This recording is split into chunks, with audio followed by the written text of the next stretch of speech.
Hello and welcome to episode 115 of the Destiny Community Podcast. So you might notice there's like two members missing. Pope is taking a brief sabbatical from the podcast because he's going to be here for next podcast, though. Oh, he's going to very brief sabbatical then, and then a longer sabbatical after that.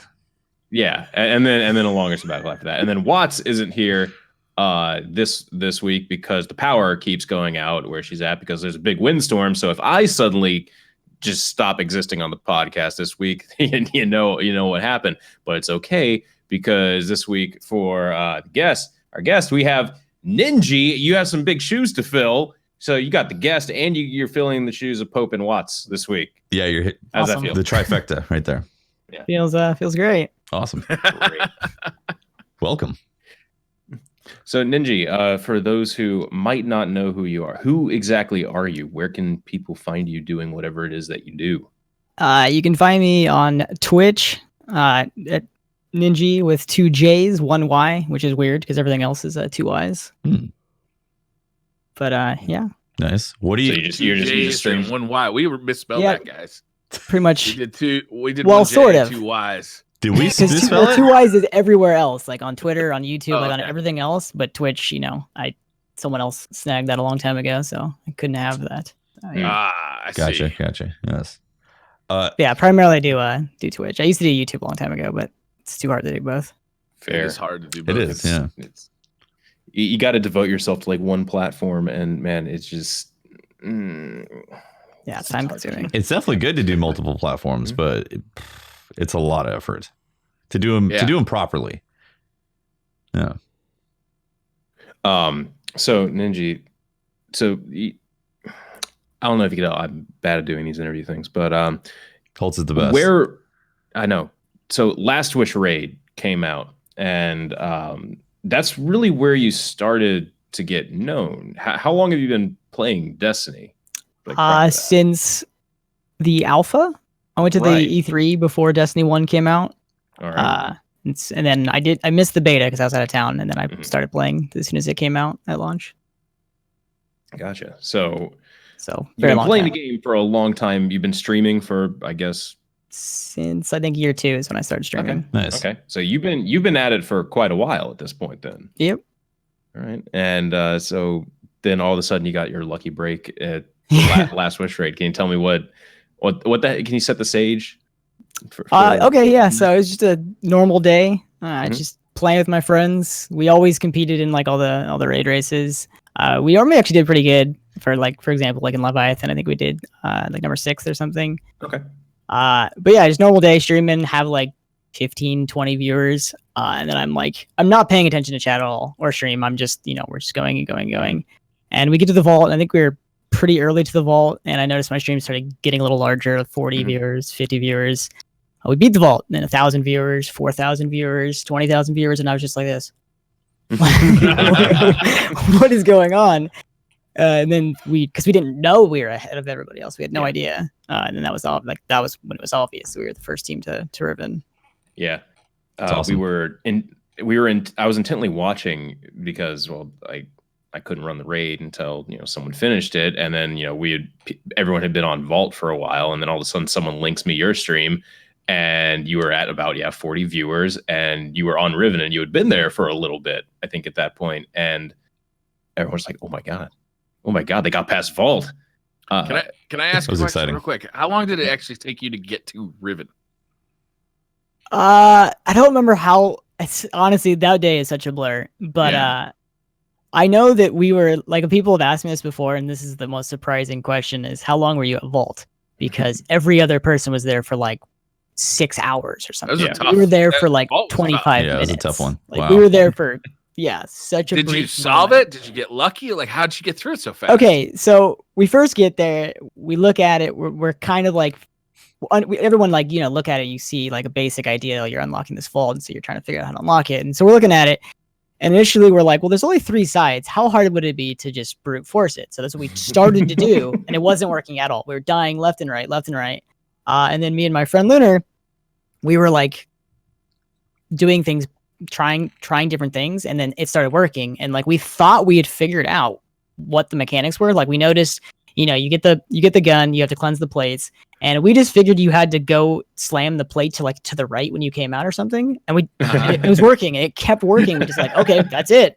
And so like there was nothing that told us we weren't doing it right. So that's why we just kept doing it. And we just figured, oh yeah, that's it. It's amazing. And it just happened to be the right sequence. Yeah, we literally just got. We had a similar experience. It's like our third or fourth run. Like it wasn't that exact situation, but it was like we thought we had figured it out, and it wasn't until like the third round that we failed out, and we were like, oh no! Like we got through two rounds, and we're like, this is working, and then it failed in the third one. We're like, it's not working. Unbelievable. That's awesome though that you guys. It's incredible. Yeah. So when you afterward, like, see, like when you realized what had happened, because I'm sure you didn't put much thought into it once you got to Riven, right? Because you're just focused on Riven. So after you were kind of like done and you like started to like look at what the strategy was for the vault, like I was like, oh, okay, that's not what we did. Because like during people are asking us like what you did, and we were just like, we were trying not to, we didn't want to tell everybody because like we thought like, oh, we just figured out some secret, but then some people like started doing what we were doing. They're like, that's not working, and we were just like, oh, I have no idea. You're doing it wrong, man. You should have done like we did it. Yep. So then you got to Riven, and I want to say you got through the vault pretty quick, like because I remember like kind of hearing that you guys were like at the last boss, and it was pretty early. I want to say it was like 5-6 hours in. You think? Probably not even that much. I honestly can't remember. I feel like maybe a few hours, like 2 or 3. Yeah. So and then you got stuck at Riven. Oh yeah, we were there for 20 hours. I feel like 20 hours at Riven. Riven was a tough encounter. Yeah, and we were also extremely under light. I mean, everybody was under light, but we were a little bit more so because I'm the only like person. Me and one other person played, like took off the 2 weeks, played the entire time, but the other 4 of our teammates did not. So, for example, I can't remember what people's light were in that room. I want to say like most people were 540, but we had a friend who was like low 530s. Wow. Oh yeah, they were getting destroyed by everything. Yeah. 530s at Riven. Yeah. Woo. Yeah. Just they were, one person. Yeah, they were right at the Delta. If they were like at 529, they wouldn't have been able to actually damage anything. I think. I can't remember because if I remember right, the fight multiple times. Yeah, I remember. I think the fight's at 580. So yeah, at too long. Yeah. Wow. Yeah.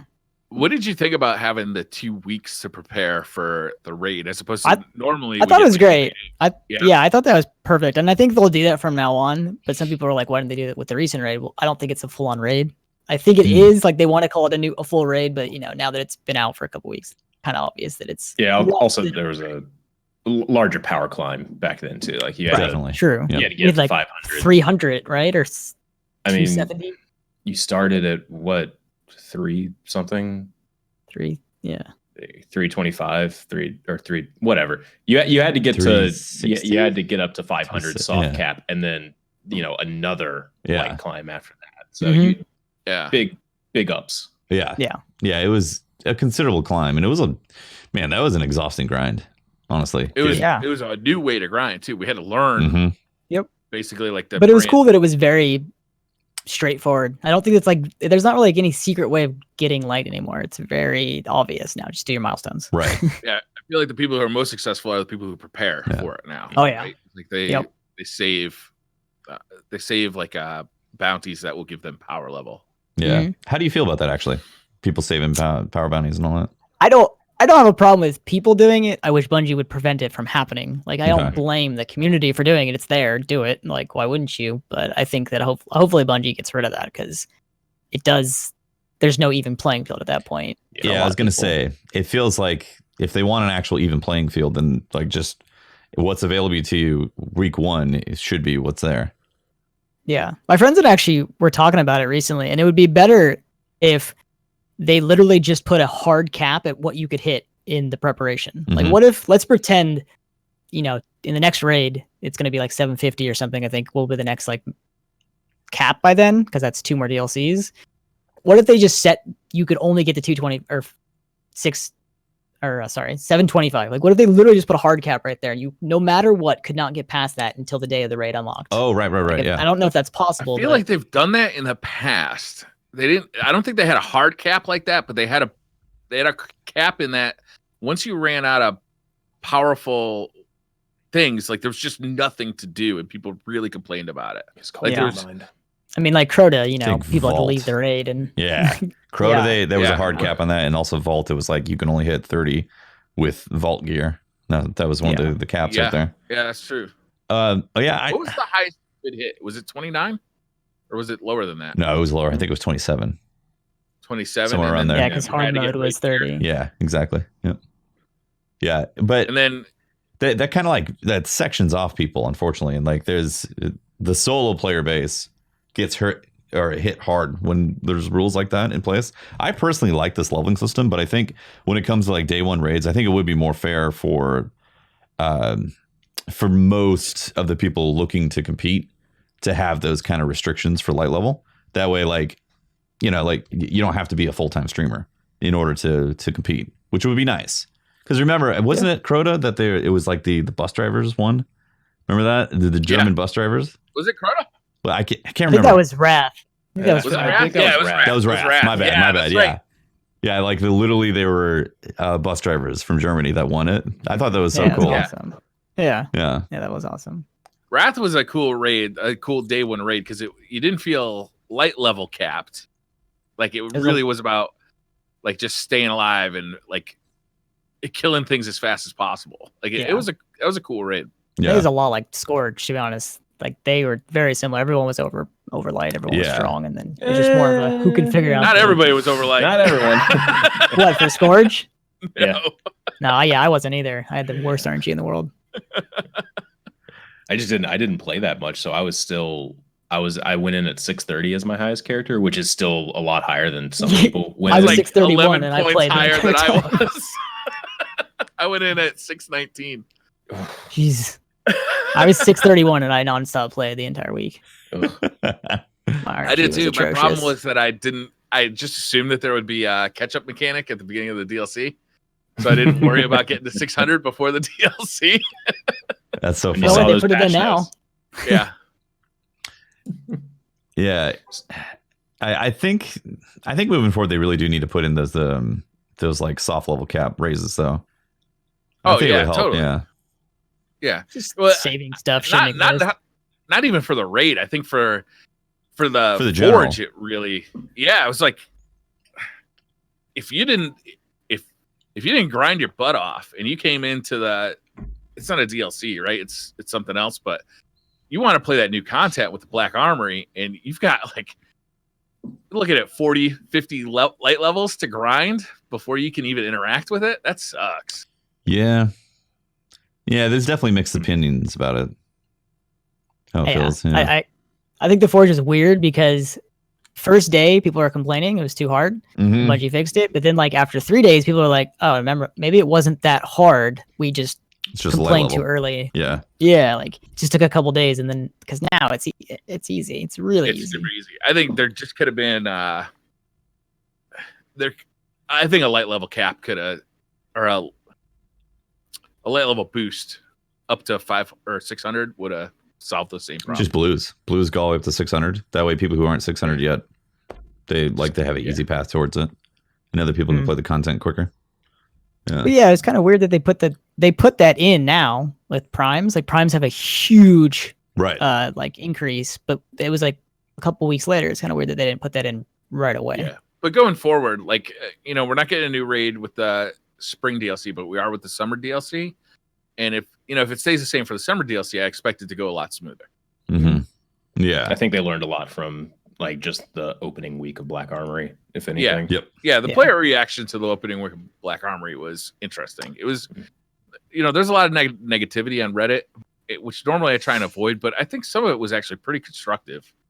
Like the way to approach because this is a very different DLC than what we've seen in the past from Destiny. It's end game content that's being unfolded. So like, how do you like describe that? Yeah. Right. But players want to play it, even if they played all the way through the Dream and City stuff, but they didn't necessarily just grind to 600. Mm-hmm. players still want to play the new DLC, right? You know, Get access to the new stuff. They don't want to wait 3 weeks for power rewards to do it. Yeah, I mean, if you're in the 500s and seeing people grind for orchids and new pulse rifles, you're like, well, I can't do that. That'd be fun. I'd like to be a part of that. I don't know. Ninja, what do you think of the Forge content? Okay, I love the fact that they pretty much listened to the fact that we've been, cheesing strike bosses for like years now to grind the same thing over and over again, and they finally put that into the game like intentionally. So I love that. I don't think there's enough stuff. I like the Forge, I like the content, like the raid, stuff like that. I don't understand why like vendors don't reset. There's so many wasted vendors in the game. Like every planetary vendor. What do you mean by vendor reset? Like more items being added? Yeah, all of those should be completely new. Like, remember year 1 Destiny 1? How every time there was a season change, everything was different. Everything was gone. All the old weapons from that previous 4 months was gone forever. Never to be seen again. Like, I kind of thought that we would get something similar to that this time around with like that was awesome because you got new stuff, but it was also awesome because you lost access to the old stuff, which gave it more value. In the future, right? In the future, that you knew that you had to grind this season if you wanted that special stuff. You knew that you'd no longer get access to it.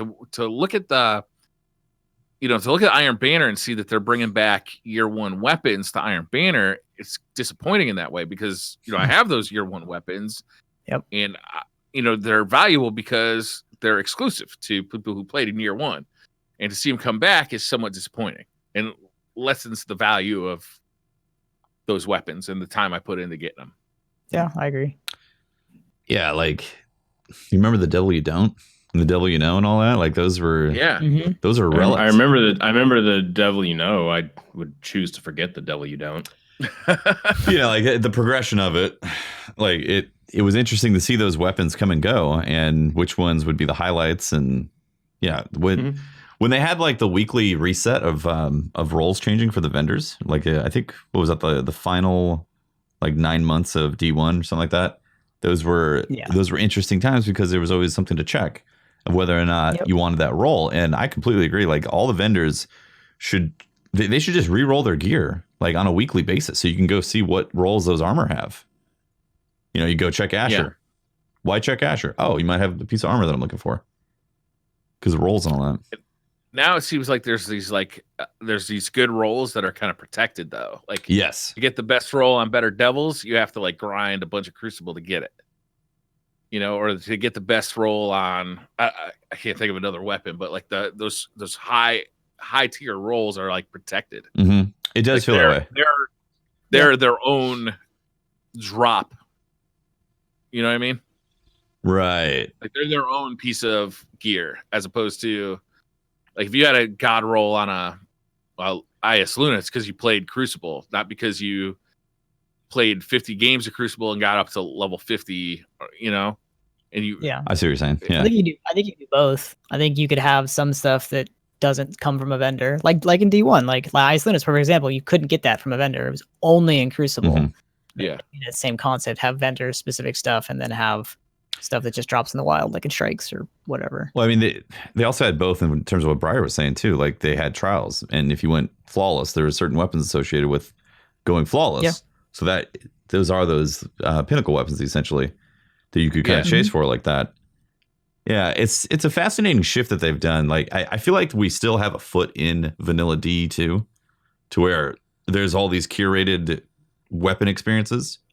And not truly random rolls. There's random rolls, but it's still like you chase Outlaw Rampage or Outlaw Kill Clip right now for everything. And it's a little disappointing, but I'm really enjoying grinding for weapon rolls. I mean, I had like a ton of kindled orchids last week. A ton. I heard about your luck. Mm-hmm. I had a ton of god rolls, man. Really? Yeah, pretty much. Name a combo. Name a combo that you wanted, Briar. It was the hand cannon, right? Yes. Yeah. I want Outlaw Rampage. Got it. 2 of them. I did too. Nice. It was the only one that I played. I got it as my first drop, and I was like, okay, I got that. That's cool. Nice. How about Surrounded Rampage? Didn't get that. I got 2 of those. I would like a drop mag surrounded rampage. I didn't get the drop mag one. Yeah. Take your drop shaming elsewhere. Then How about the same level? How about rampage kill clip? I don't care about it. No, I got one. Yeah, I had 2. No They were drop nice. mag. I liked them. You need drop mag on it. Drop. Did you get drop mag? Well, what happened was I ended up getting Shards of Galanor with enhanced hand cannon reload. Oh, okay. So, you know. Man, Tappy had a good week. He's got that Pope Bear RNG. I'm telling you, man. So something in the past like 3 or 4 weeks, it's just like, well, except for yesterday. Yesterday was a pretty like slow day. I didn't get anything. But the day before, I ended up getting a one-eyed mask for my Titan. So, yeah, RNG's been good. What can I say? It's been real good. So, what do you guys think about like the grind? Like, not necessarily like the act of grinding, but like how the grind of the forge presents itself. Because there's like this loop that you go into of pick up a thing from Ada, complete the thing, go back to Ada, go to the forge, do the forge. I don't love it, and I don't know how to improve it either, because like at first I was thinking I'd like this better if I could just stay at the forge and just keep grinding, but then that would become very repetitive. But I don't like leaving the forge to like go get 10 headshots either. Like, so I'm not exactly sure how would I would improve it, but it doesn't, like, the fact that the 3 forges are so mechanically similar to me is a little bit disappointing.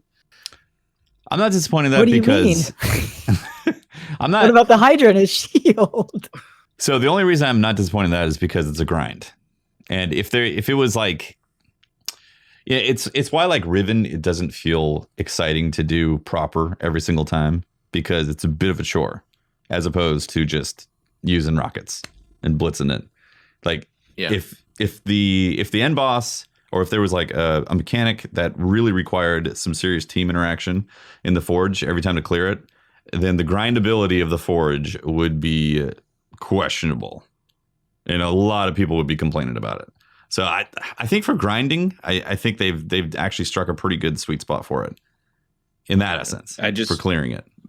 The only thing that I don't like is that there's just a lot lot and traveling involved in the grind. And you get on consoles, that's even amplified more than what. And you get stuck in the tower too. That's so annoying. Yeah. What about like how you can't fast travel to any forges? That's also kind of strange. It's a little weird. Yeah. I know I know that's a complaint because they're in completely new areas. So getting to the new one is I mean, it's gonna take you a minute or two to get there. You gotta do all the slow walking through all the crevices. You gotta from wherever you spawn in. It takes a while to get to some of these, and that is another thing. It's like I had like an hour before the podcast, and I was able to get three bows to drop, or to try to get 3 different rolls on them.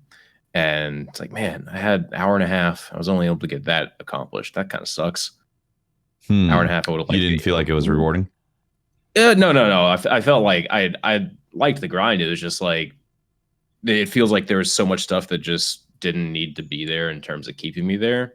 You know, like just basically having to go back and forth to Ada. Like if we had to go to Ada to pick up the thing, and then we can complete it like in a forge activity, we didn't have to go back to Ada then to 100% agree.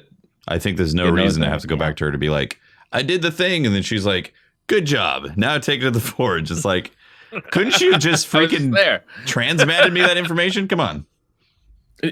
I brought that up. I think I brought that up at some point, but we have like this network of transmat locations throughout the galaxy and our solar system or whatever. And, you know, we can like transport our guardians through these things. We can do all this crazy shit, but you can't tell me I can't send this weapon frame and this one radiant thing back to Ada, and for her to check my homework off and say, okay, now you can go get the frame. She wants to give you a grade.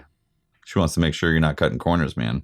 Now I need to show my work. Checking your work. Exactly. She wants you to show your work, man. How did you arrive at this solution? Did you copy it? If given the chance, I would have. Yeah, I agree completely. Like, I mean, having to go back to Ada every single time to like say that you're ready to get the weapon is really annoying. But honestly, I don't know that I want to stand there in the forge too and just do it over and over again, because the forge to me is a little bit repetitive because it's 3 rounds of doing the same thing. You know, I guess there's the boss round at the end, but it's like going to the blind well got repetitive because you just stay there and do the same thing. I was done with that the first week. Yeah. blind well is pretty boring.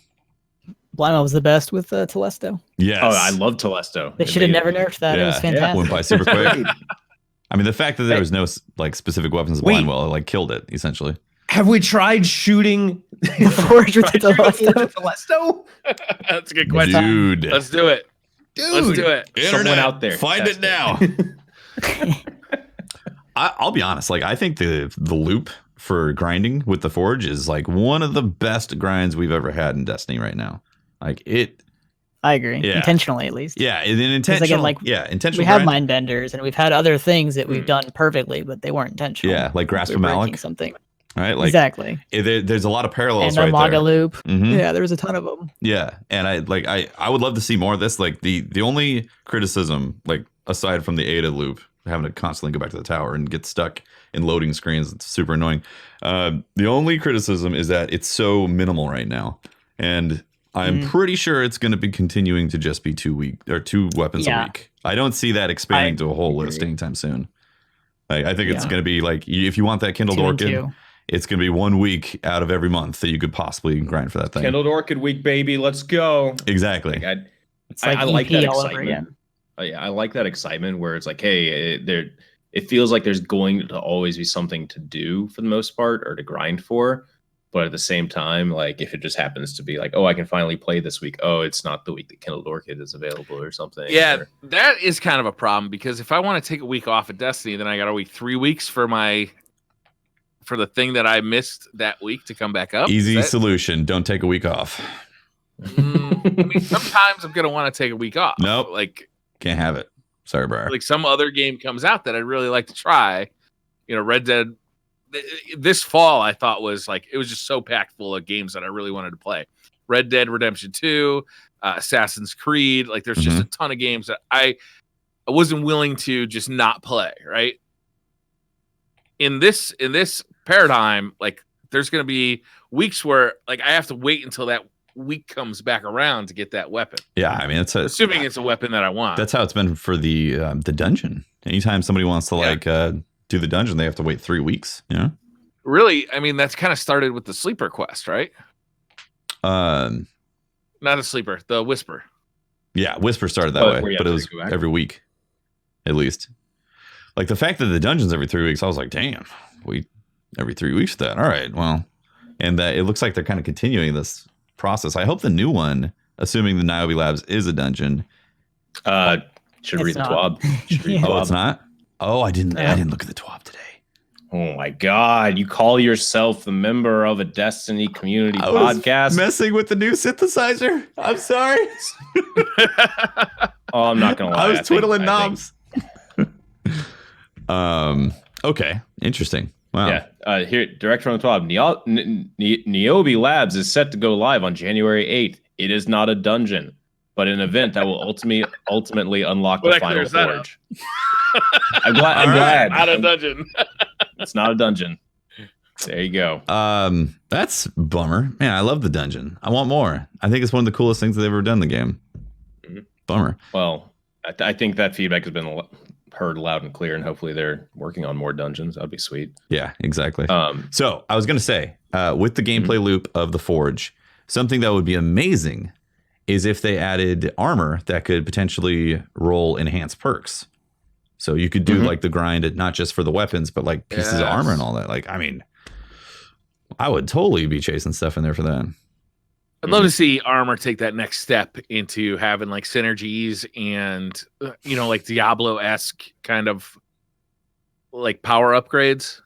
Like, so it's not just a light level upgrade, but now you've got synergies that all of a sudden give you like, you know, like a much more powerful super or something like that. Like, that'd be amazing. Like an exotic piece of armor. Yeah. Like getting your super back from hitting a bunch of stuff with your blade barrage. No, that's kind of boring. Well, no, okay. So I thought you were gonna say like getting your super back faster. That is boring, actually. Yeah. But to have like an armor set, imagine you had an armor set that transformed your super into something slightly different. Yes, I would love this. And there was different armor sets available from different locations, and you could customize like how your character played based on the armor set you were wearing. Like, and then mix and match a exotic into that armor set. Like sets in Diablo, literally changing your perks. Yeah, that's what like Diablo, I think is real good at that. Mm-hmm. There's other games that are really good at that too. Diablo springs to mind right off the bat. Yeah, Diablo is kind of like built around that stuff. And then the grind becomes, okay, I want the weapons that I want, but I also want the armors that are getting the armor that's going to let me play the way I want to play. So right now, like you could get, okay, I really want a fast hand cannon loader, and I really like extra rockets, and it impacts the way I play, but in a very minimal way. And like you don't see it visually too often. I guess you do with exotics, but it'd be nice if there was exotics, but there was also like a set bonus and a set like. The set actually changed your character in some way. More interplay between the perks and all that. Yeah.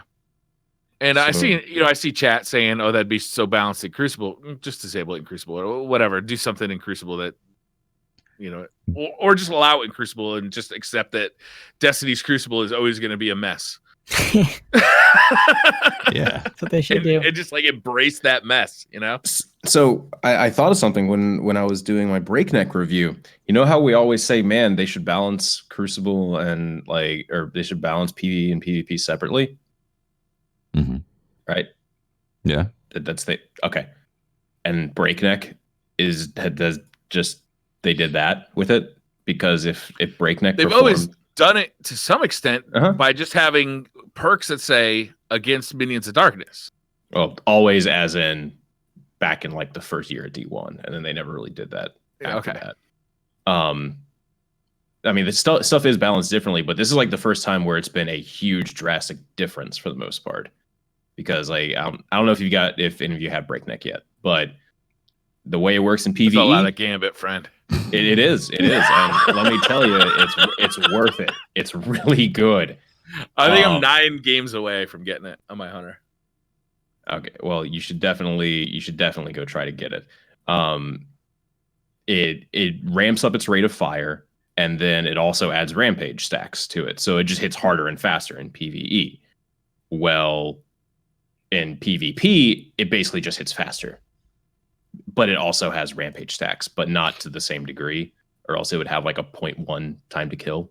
Mm-hmm. Okay, I don't know where I was going with this, other than like balance between PvP and PvE. Yeah, there you go. Yeah, I don't know. That's the first time that it's really been shown in D2, I guess, to that extent. Yeah, it just does like less bonus damage, right? For the most part, it goes up in archetype, but it doesn't have the same increase in damage that you would normally find in PvE. So I didn't watch your review, but it rips in PvE. Yeah, no, it's great. Is that correct? Yes, I saw it. I saw it on my YouTube playlist. I just didn't get a chance to click on it, but I assume that it rips in PvE, but it's dialed down a bit in PvP. Mm-hmm. And that's great. That's dialed down heavily, or else it would be like the only thing you could use. That's perfect, though. That's what you kind of want out of, you want crazy ass weapons in PvE that are dialed back in PvP, right? Mm-hmm. Or you can just allow them into PvP and just accept that PvP is just going to be a unbalanced mess. Which Laser Trials weekend. There we go, baby. Yeah. Get that. Okay, so how's this for a segue? Who's unlocked the new Forge? I'm sure we all have. I have not. I have not done it. I've only watched videos about it getting done. I've been doing Christmas shopping and decorating the house with lights and doing all sorts of fun holiday stuff. You should decorate your house with some Vex Minotaurs, because you're gonna need a lot of those. So I have like started the quest, right? And I like ran into that quest you gotta like kill, is it 10 or 20 Minotaurs? 20. Yeah. 20 Minotaurs, and they're like specific locations that you got to get them at. I'm like, basically on misses. I've definitely got better shit to do than this. Mine was great for me. Like I got the thing to drop, and then it's like, go complete a heroic integration event. And I was like, okay, cool. And I started the event. Too hard. Yeah. No, I started the event, and then it just auto completed. Yeah, I just perfect. Yeah, I was like, great. All right. Auto completed that. Where's the YouTube video on how to do that? What? The YouTube video explaining how to auto complete it. See, you get really lucky drops. I don't have to complete annoying stages of quest. That was not that bad, honestly. You know where it is. You just wait for it to come up. You know, like it's what maximum of like 15 or 20 minutes to wait for that. That's the thing is, you only got to do it once. You say that. That's probably one of the hardest events to solo, especially in that location. Interesting. I had no problem with people showing up there. Do you got to do it heroic, or do you just got to? Yes, you have to be heroic. Got to do it heroic. Okay, so that means with that particular heroic, it just means no Vex can get to the middle. No, you have to. Cap the plates. Oh, you got to do the center location. Plates. There's the 3 plates around. Unlock all 3 plates and then defend. Yeah, that's right. You got a triple cap. Yep. Yeah. Unless you have anarchy, anarchy makes it pretty easy. I'm sure that does make it really easy. Yeah. And then after that, you have to complete like 3 more public events around the solar system. So that's great because some of those tells just you don't pop. Like where on the map it is, but it doesn't tell you which planet it's on, which I found a little annoying. So I had to like, where the hell is? Okay, interesting. And then there's like a bunch of quest steps. I actually really liked the quest one of the quest steps where I thought we were gonna just do like an inverted spire strike. Yeah. But then we had to do like this jumping puzzle thing. Yeah, with the crystals and all that. Yeah, that just got faster and faster. It was really cool as we went on. And I was like, oh, that's cool. nice. Yeah. That was I haven't gotten to that part yet. That sounds awesome. Oh, it's great. You're gonna hate yourself. All right. Don't do it as a warlock. Don't do it as a warlock. Don't do it as a warlock.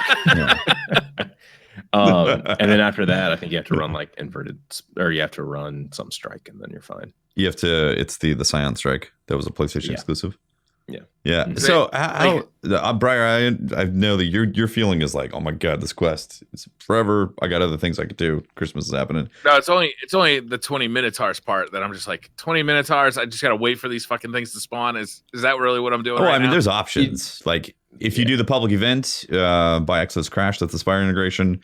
You can knock out 15 of them like pretty fast. Mm-hmm. There's a lost sector you can go in and out of. There's 2 spawns all the time. Obi was in chat talking about another place that he could farm them, just constantly going back and forth. You can knock him out pretty quick. But Holtz and Ninja, like, how do you guys feel about the quest length? I thought it was fine. I think people are overreacting, other than the fact that you have to do it 3 times, I guess. That's the kicker for me. Do you have to do it 3 times? Why do you have to do it 3 times? You can't unlock it on your other 2 characters. You have to do it. So if you want the armor from this week, you have to do it 3 times. Yes. Yep. Yes. How long did it take you guys? It's an hour and a half. Like it's a good at least an hour and a half. Not too bad. That's quick. But that's luck. There's RNG in there because of the public events. As long as the Forsaken story campaign takes, right? Forsaken, not quite, but Warmind. My bad. Warmind. Curse of Osiris. Yeah. Curse of Osiris. There you go. Yeah. It took me. I think it took Watson and I about 2 hours to complete it. We had some rough luck with our public event spawns. But yeah, no, it's if you don't get good luck with the public event spawns, or you're just waiting around a while, it can take you like three hours maybe. And on one character, I don't really mind it as much.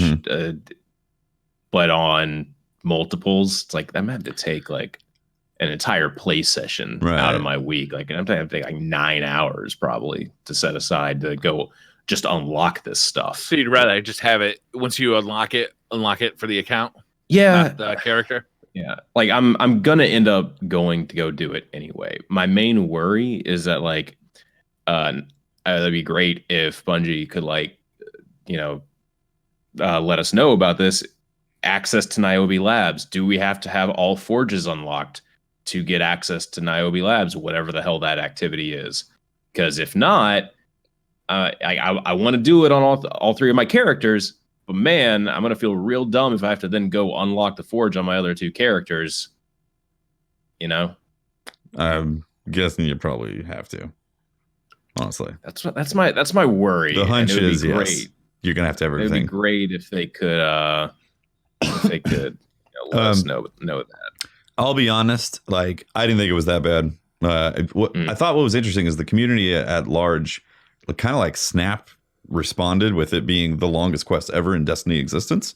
I'm like, no. like, do you guys remember waiting for war sats? Do you remember this? It's specific war sat that had to drop. Oh my god, that was a pain in the ass. Like, it honestly wasn't that bad of a quest. And yeah, I do understand like the sentiment of it not needing to be done on the other two characters. One thing that they're doing is that once you've unlocked a particular power frame on an account, the steps change on the other characters for that. So you don't have to do like the full long one. They should have done something similar with this. Like, instead of having all those things that you have to go and kill and like the excess steps, they could have just made it to where like you get the transponder, you do the conflux to start things, and then do that quest where you're shooting the gems to do the jumping puzzle, and then the strike, and that would have been fine. Instead of having like the RNG of waiting around for all those public events on the second and third character, I think that would have solved it quite a bit for a lot of people. But I do think there was a big overreaction on the amount of time it took to do this quest. It's like, it's not taking you a week. It's a couple hours, you know?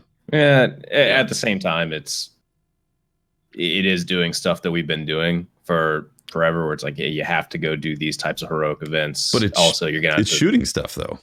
That's what the game is about.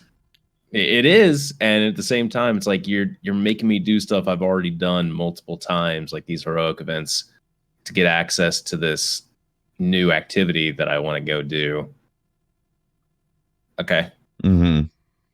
It's and then the fact that there's also like a new quest type thing integrated into that with the jumping puzzle and the shooting crystals, and it's like, oh man, when we finally got to that section, it was like, oh, this is great. I don't mind this quest. It was just like everything that led up to that felt a little kind of boring, or it's like, okay, go run a bunch of errands, right, to get here.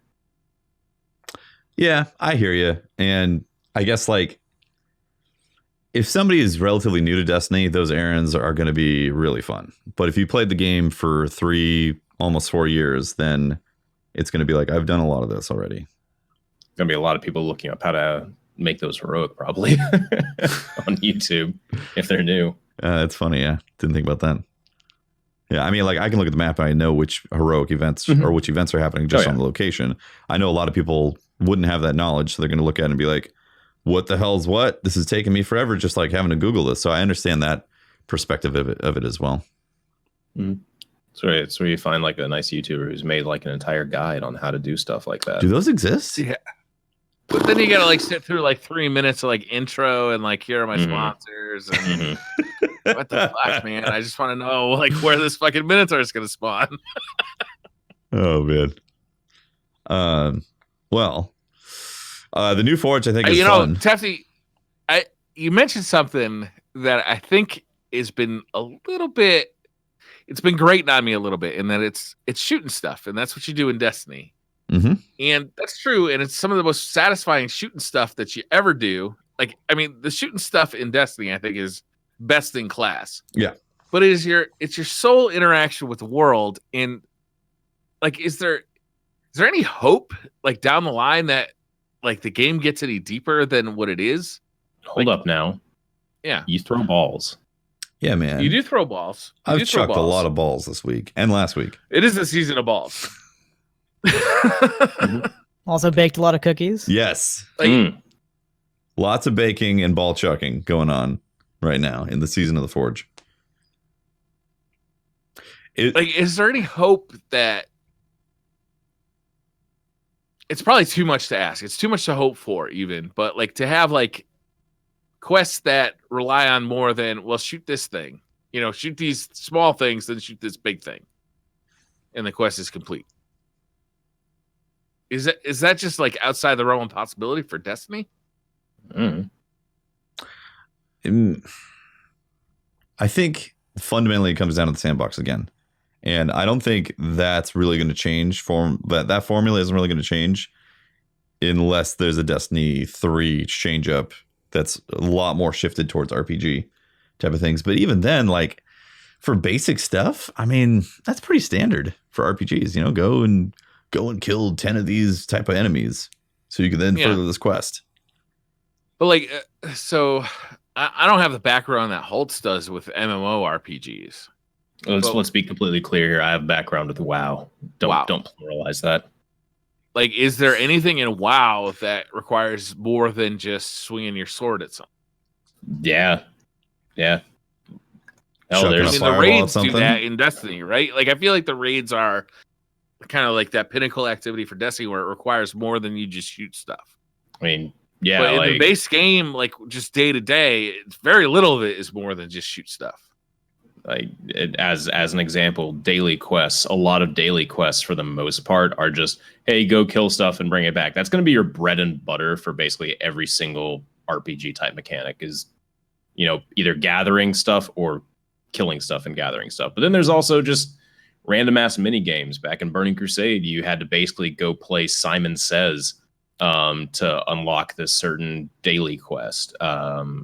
There was stuff in the last expansion of WoW where you had to have a memory puzzle that would go on that I sucked at. It was like a 5x5 grid memory puzzle that you would think would be really easy, but man, I sucked at it.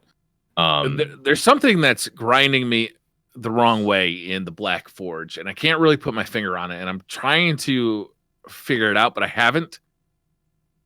Mm-hmm. It's a DLC, or it takes the place of a DLC, but it's like, it just feels like I'm doing the same stuff I have been doing, but I only get to do a little bit of it per week to get gratification. Does that make sense? Like, I guess. Like, I'm going out and I'm shooting stuff, but I'm shooting the same stuff I always been shooting, but I'm just doing it in the order that this quest wants me to do it. Yeah. Yeah, I mean, it's basically like, without story or context. I mean, we did get like a pretty cool cutscene this week, so I guess more on that later. We should bring that up later.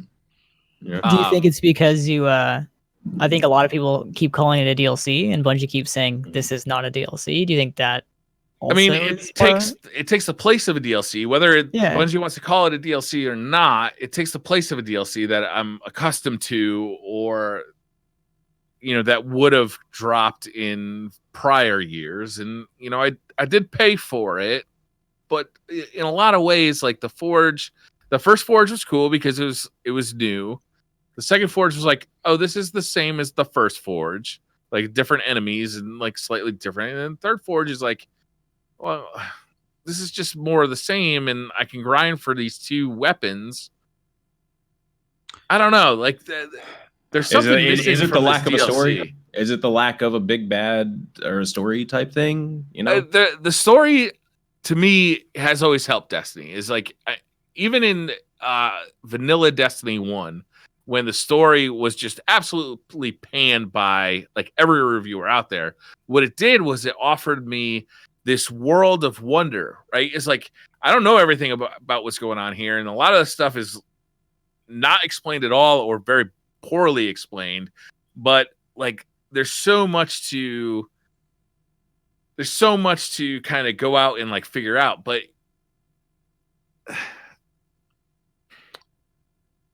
I hear you. I hear what you're saying, Briar. Like I hear the issue that you're having, and again, I think it like stems partly from being a veteran player, in that you've already done a lot of this stuff in the past, and a lot of the things that you're seeing aren't very new. So the mystery that you're searching for is like, you want that, like that hidden mystery that D1 had because it was still all new. You hadn't seen it.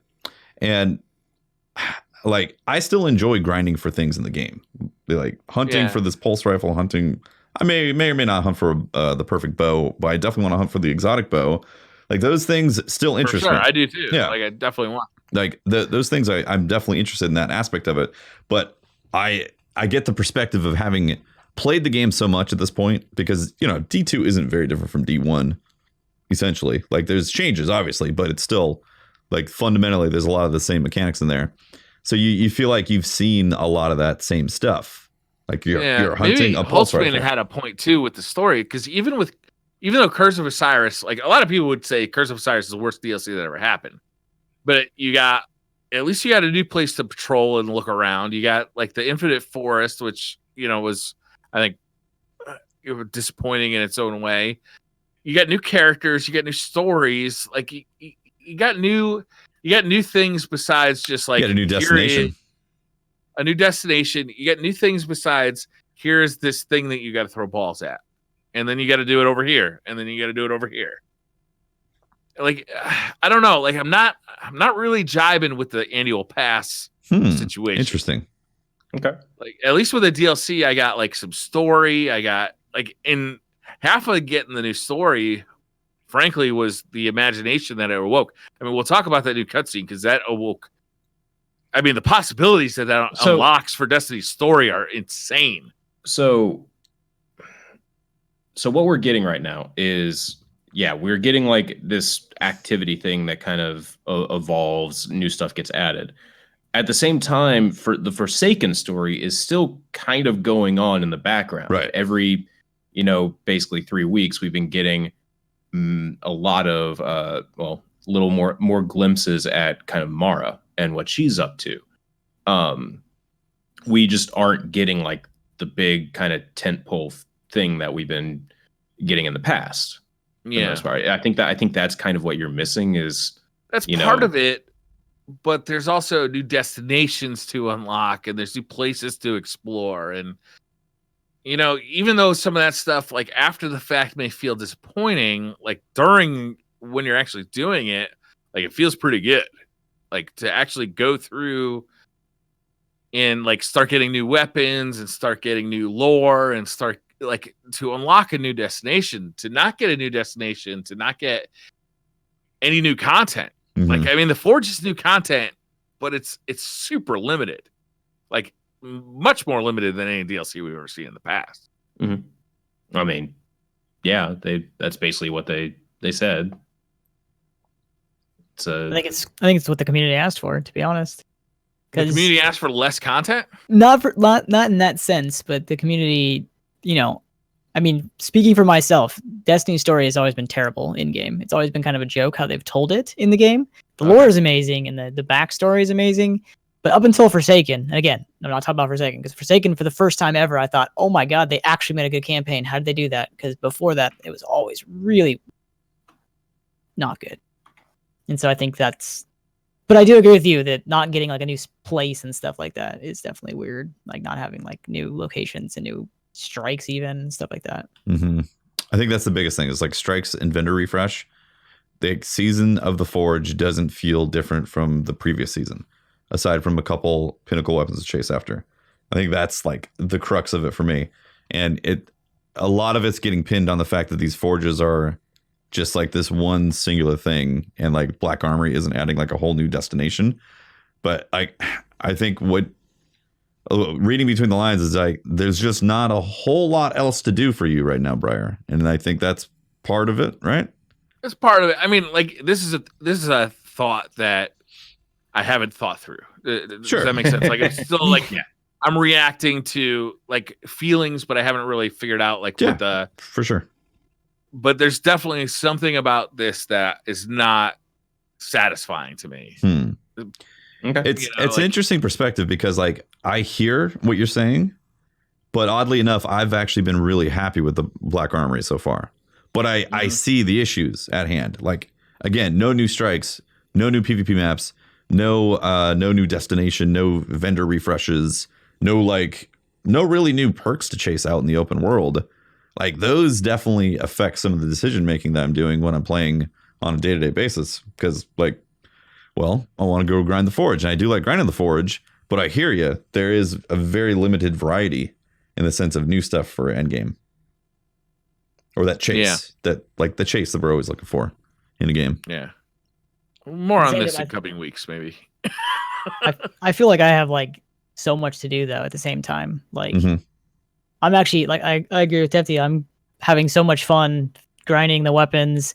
And I also think the events are something that Bungie is really putting like a lot of time into. Like the Dawning event there's a lot of stuff to do in that. Yeah. Like you either hate it or you don't or love it, but like at the same time, like there's so much to do. You can complete the Sparrow, you can complete all the triumphs. Like for myself, I love going like completionist, going for the triumphs and all that, and I think that's really cool. Yeah, I definitely feel like there's a ton of stuff to do. Like I don't feel like I'm forced to do all the old Forsaken stuff. I feel like I've spent the entire time doing mostly the Black Armory stuff. I'm definitely not at a loss of things to do. If you look at my director, there's all sorts of gold lights that I need to go and complete to make them go out. Right? It's like I could be grinding for power. I could be, I could be doing Dawning stuff, but it could be story. I don't know. Like I'm not sure exactly what's missing for me, but there's definitely something missing. Okay, we can talk about it more. Let those thoughts marinate for like a week or two, and then we'll get back to it. We'll have a weekly segment on Briar's 2019 roundup.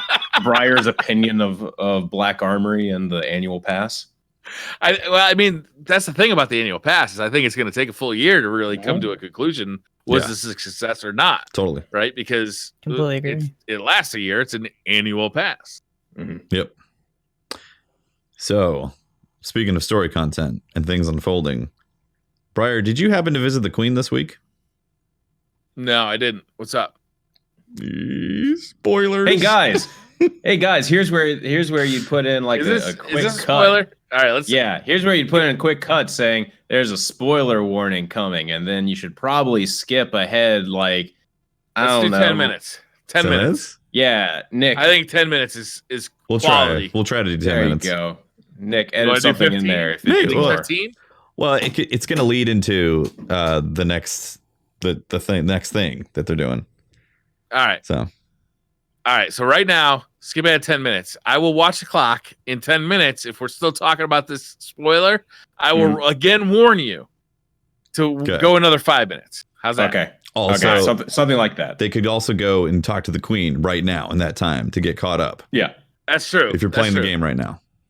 And by talk to the Queen, I mean go do blind well. Yes. And then get the offering. Right. Go talk to the Queen. I didn't actually do this myself, but I know the cutscene. Okay. Yeah. Yeah. The leaked cutscene. Yeah, because it was leaked and I watched it. Of course you did. Of course I did.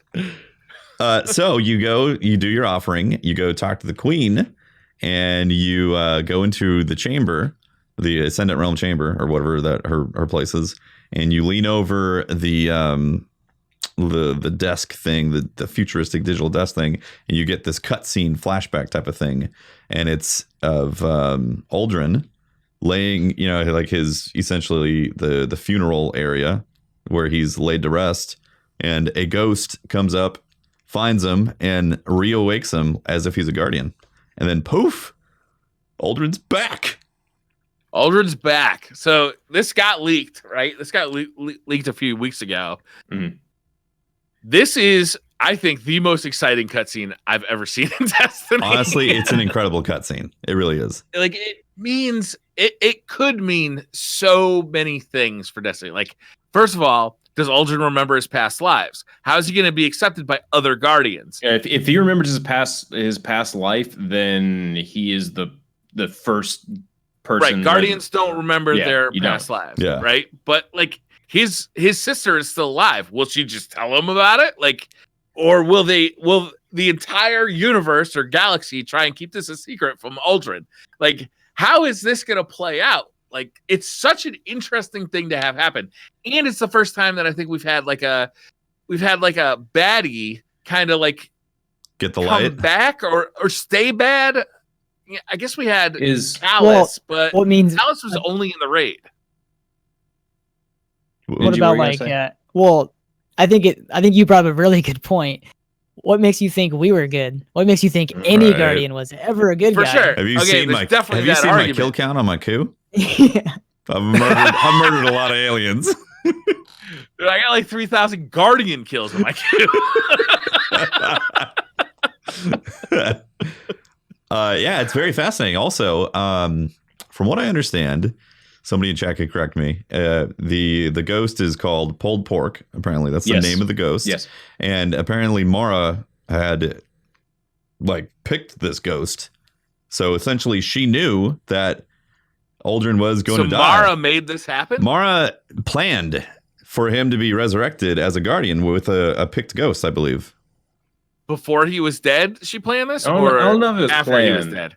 I don't know if it was planned. It seems like. Do we know the time frame on when she picked the ghost? I don't know. Before the events of Forsaken. I am time frames are. I am a lore master after all. You know, I do know everything about the lore, but in this particular instance, I'm violin. I don't know. I gotta. Ever since you mentioned that he was resurrected and he doesn't remember anything, I'm just imagining a scenario, and this is going to go off a real big deep end here. But is it still incest if you get resurrected and don't remember that you're brother and sister anymore? Yes. Okay. Well. Okay, so he shows right. His ghost brings him to the tower. Does Porkchop know what he did? Like, does his ghost know what he did, and like what, like the chaos that's happening here? Does his ghost bring him back to the tower? Could a situation happen where we need a new hunter vanguard? Could it be this guy? Like, there's so much cool shit that could happen with this.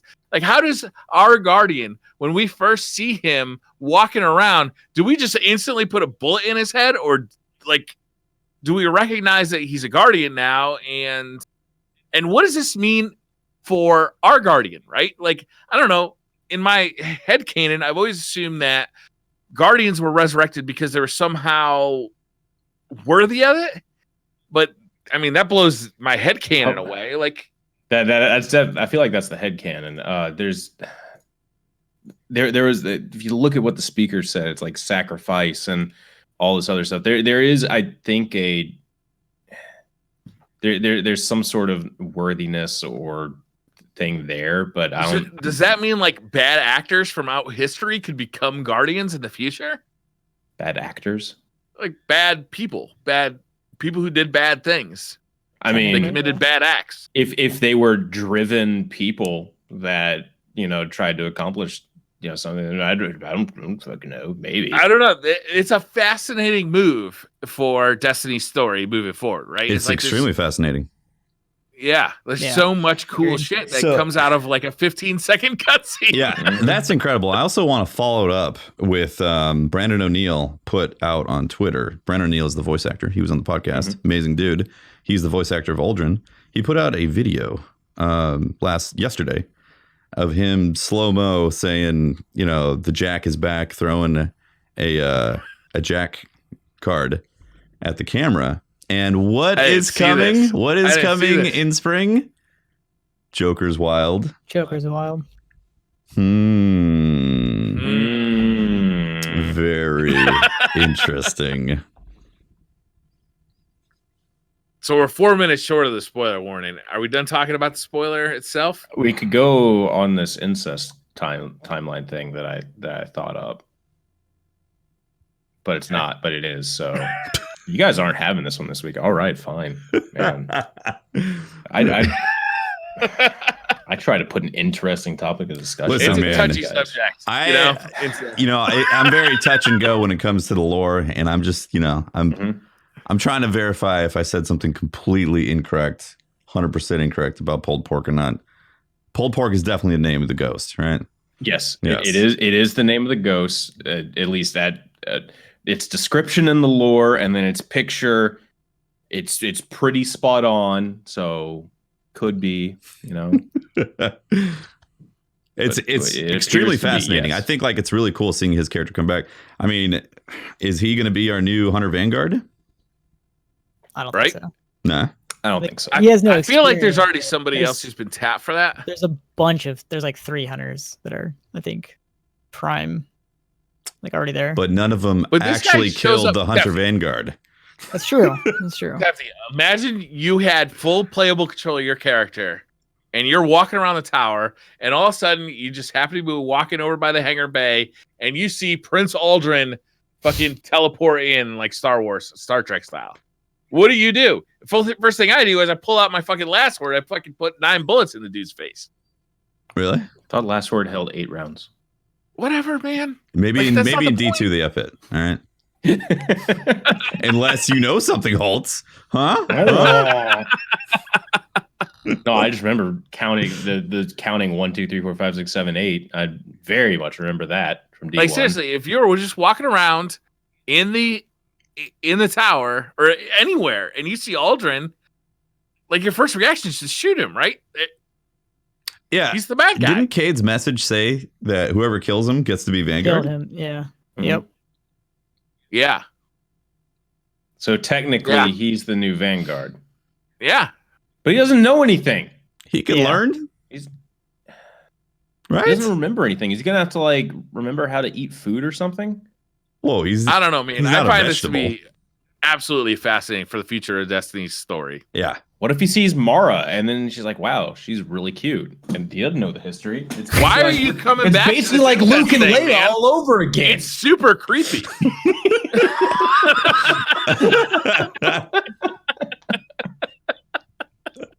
It's fine in Star Wars. Oh man. All right, it's 10:19. All right, so it's we got one more minute of spoiler talk. I feel like we covered it, right?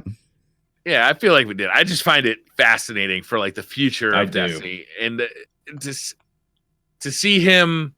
All right, it is now. Spoiler talk is over. It's been 10 minutes, Yeah. but that cutscene I think is one of the best cutscenes we've ever seen. And I cannot wait for 3 weeks from now to go visit Mara again or visit the chamber because like I want to. It's gonna I unfold. definitely want to see. It's obviously gonna Do you unfold every week. Okay, so do you consider this 3 part weeks. of Forsaken or part of Black Armory? This is Because I definitely kind of feel like it's a Forsaken storyline. well.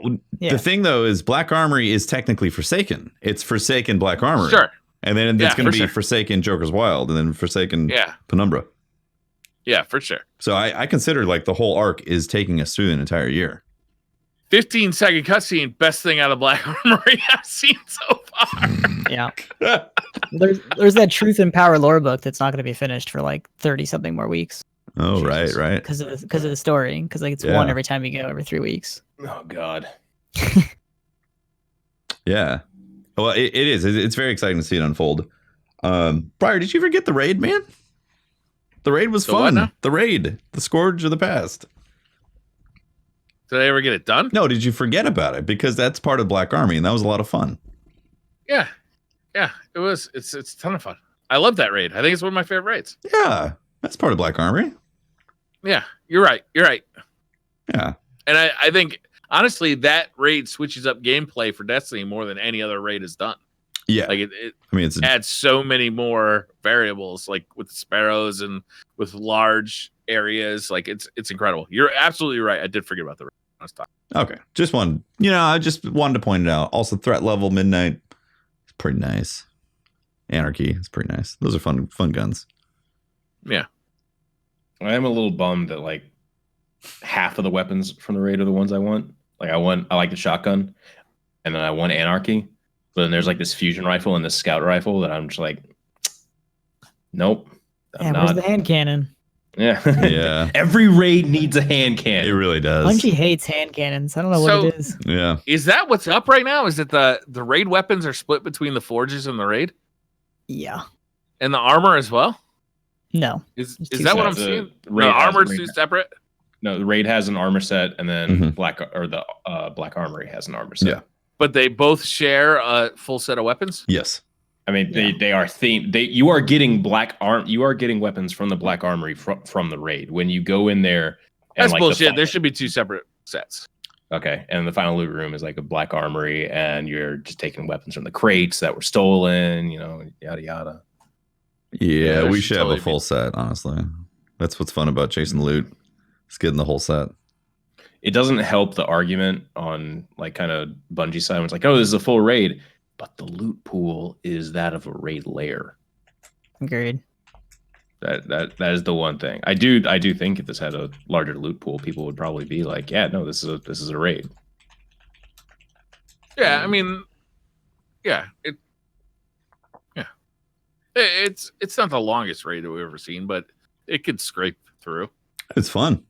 I think it's a Mhm. super fun Like I don't really care if you call it a raid lair or raid. It's a fucking fun experience. It's a fun activity. Yeah. The scale is huge. Yeah. Like you said, you have to use sparrows. I feel like when they were testing that, they probably didn't initially do that, and then they were like, wait, they're not moving fast enough. I think we need sparrows. Shrink it or give them is sparrows. Incredible time. Yeah. Also, it feels so unique among other raids. Also, Holtz has a very weird, twisted sense of geography. When we raided with him, was it No, yesterday? I don't. 2 days ago. No, I don't. Aside from that, you know what? Here's the best way to memorize locations, guys. We need to, as a community, give every street a name so we can call out these call outs. You know, First and M. Oh, sure. The guy spawned on Main First and M, Street. guys. First and M. I need you to go over there and then dunk on Third and C. All right? Third and Main. Do it like New York City, where you have like the north and south all numbered, and the west and east all like ABC. See, the problem with that is then you need Holtz. You got to get good and learn it, man. I'm sorry, you just got to get good. The problem with saying I'm just hearing about this for the first time, and it's just beautiful, like, right? Oh yeah, that's how they design fucking cities. Do you know what? Do you know what stemmed this conversation? We decided to run the raid this week, and Tefty came in, and I'm like, I'll read the map, guys. And they're like, all right, do you know how to read the map? I'm like, bitch, I tested the raid. I know how to read the map. And then all of a sudden, I'm like, hey, the thing's south behind the map. And they're like, that's North Holtz. And like, excuse behind you? The map? No, you were saying north of the map south. Was south. No, the first one was south. You can go watch the goddamn VOD. No, I'm saying like you were calling what we were calling north, south. And you were saying behind the map. So I'm sorry. I have a question here, Holtz. You're saying that you were giving perfectly good call outs, but the other 5 people in your raid team had no fucking idea what you're talking about? That's exactly what he's saying. Yes. Okay. And he wasn't budging either, man. He wasn't budging. No, I wasn't. Okay.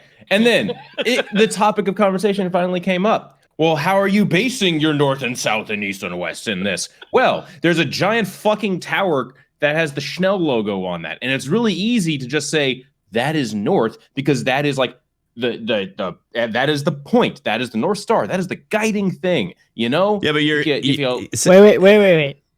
Holtz, I got something perfectly for your argument so that you can put it in their face. It's also on the map labeled 1.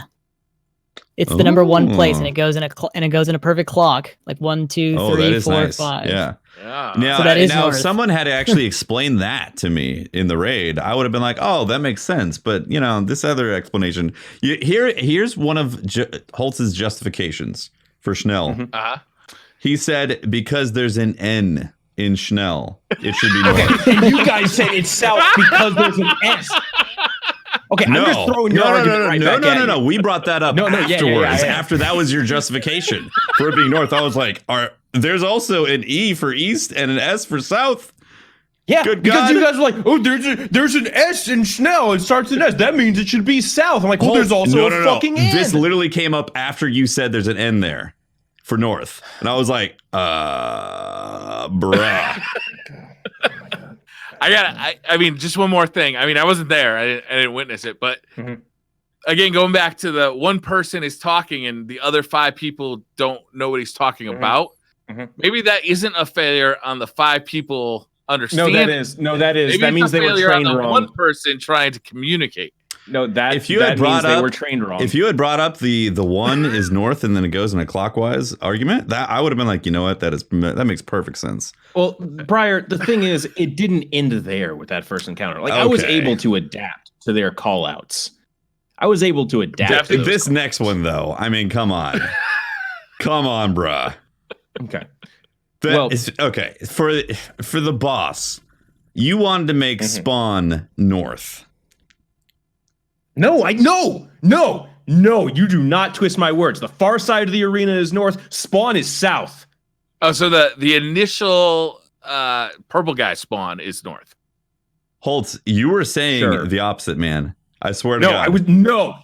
I swear to God. No, I am no. Then, I don't even know what we were arguing about because I was literally saying, left is east. Or west, sorry. Yeah, I was saying, that doesn't. I was saying left. I was saying left is west. Yeah, you swapped. I'm You swapped suddenly throwing directions. Hefty's point of view into major Cece, doubt. Cece was there. He could back me up. You were saying where we spawned was north. I was like, dude.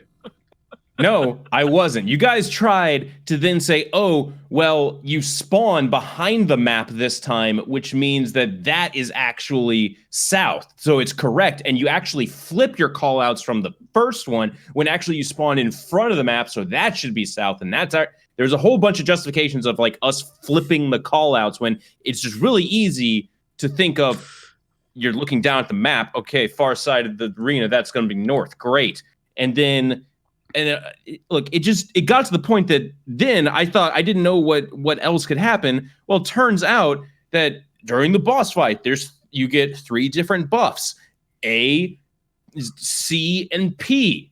Okay, there's the 3 different buffs. Personally, I like to use CAP because it spells cap, and then A is the point of the cap. And Umbra is when the moon like goes over. And then these guys come in saying it's alphabetical order because ACP. And like, I get the argument, but you're wrong. And therein lies Holtz's arguments. I feel like therein lies Holtz's attitude. Therein lies the crux of the situation. Well, Ninji, yeah, I need. Okay, how about this? How about we just settle this once and for all with a third party coming in here, and then just saying, "Hey, this is the way that I do it," and then that's the way that we'll just accept. That's the correct. I'm willing to accept your terms. Okay, Ninji, how's it done? Schnell is north. Yes. Boss Arena straight ahead is north, but I'm an ACP. I take everything back. It doesn't even fucking make sense.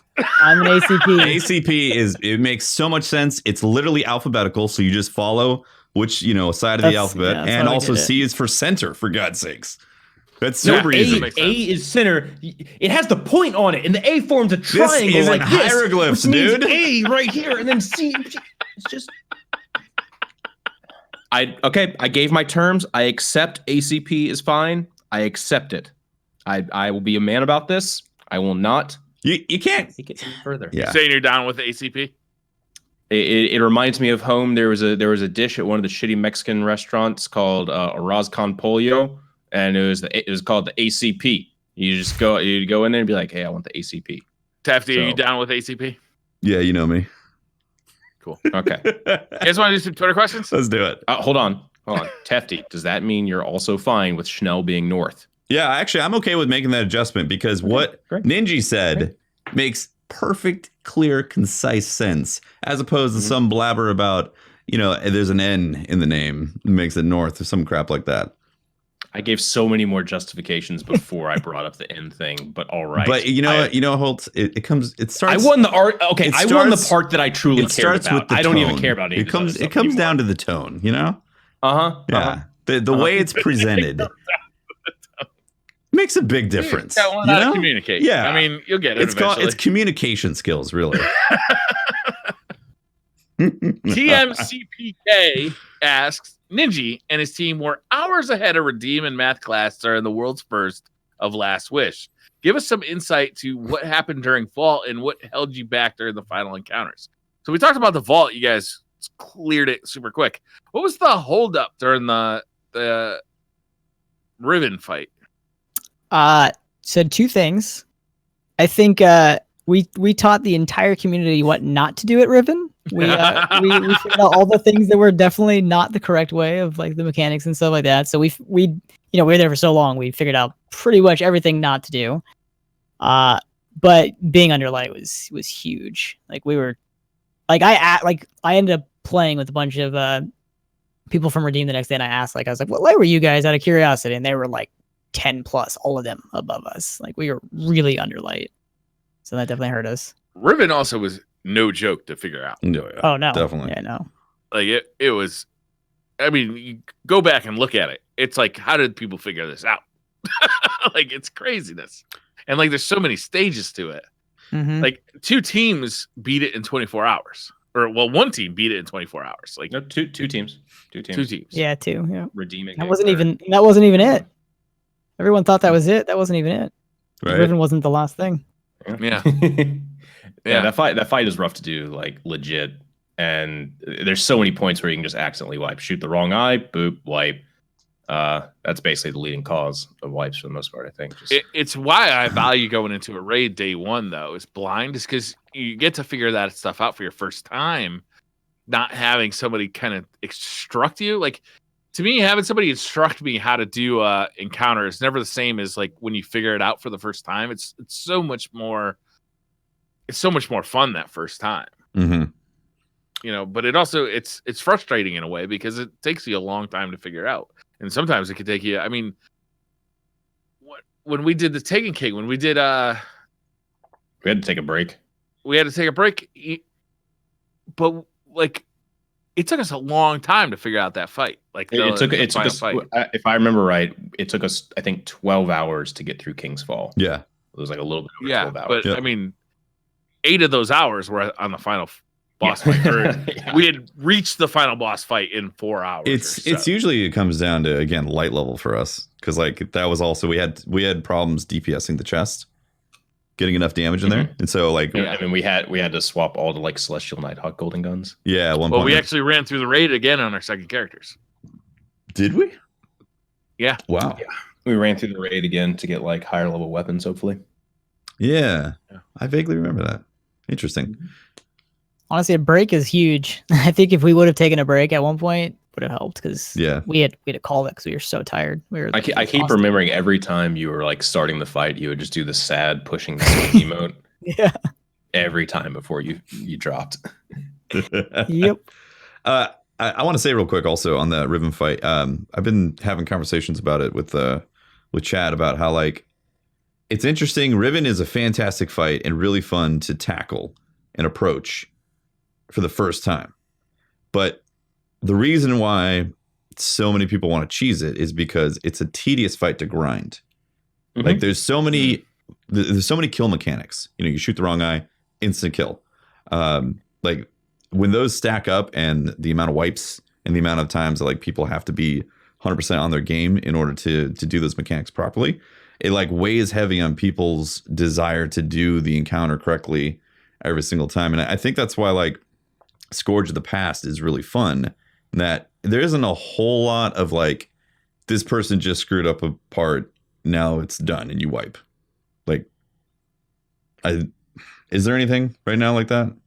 I don't think so. Like they made it so like, not really. You're not really punished heavily on one person making a mistake in that. And I think that's why Scourge of the Past is a lot of fun to just straight up play, because people can kind of like dick around. If somebody's not really on top of the game, it's okay because you can have fun with the raid. But with Riven though, if you do it legit and you don't do the teleport, like everybody better be focused, because if you forgot to write down that eye, well, you gotta get lucky or it's a wipe. Yeah. Or if your graph of what birds are called doesn't match up what my graph of birds are called. It's usually the eye call outs is like what doesn't match up. It's like you always go, hey, whatever though. It's like, do you do an X where the top right is 2 or the bottom left is 2? Yeah. Yeah.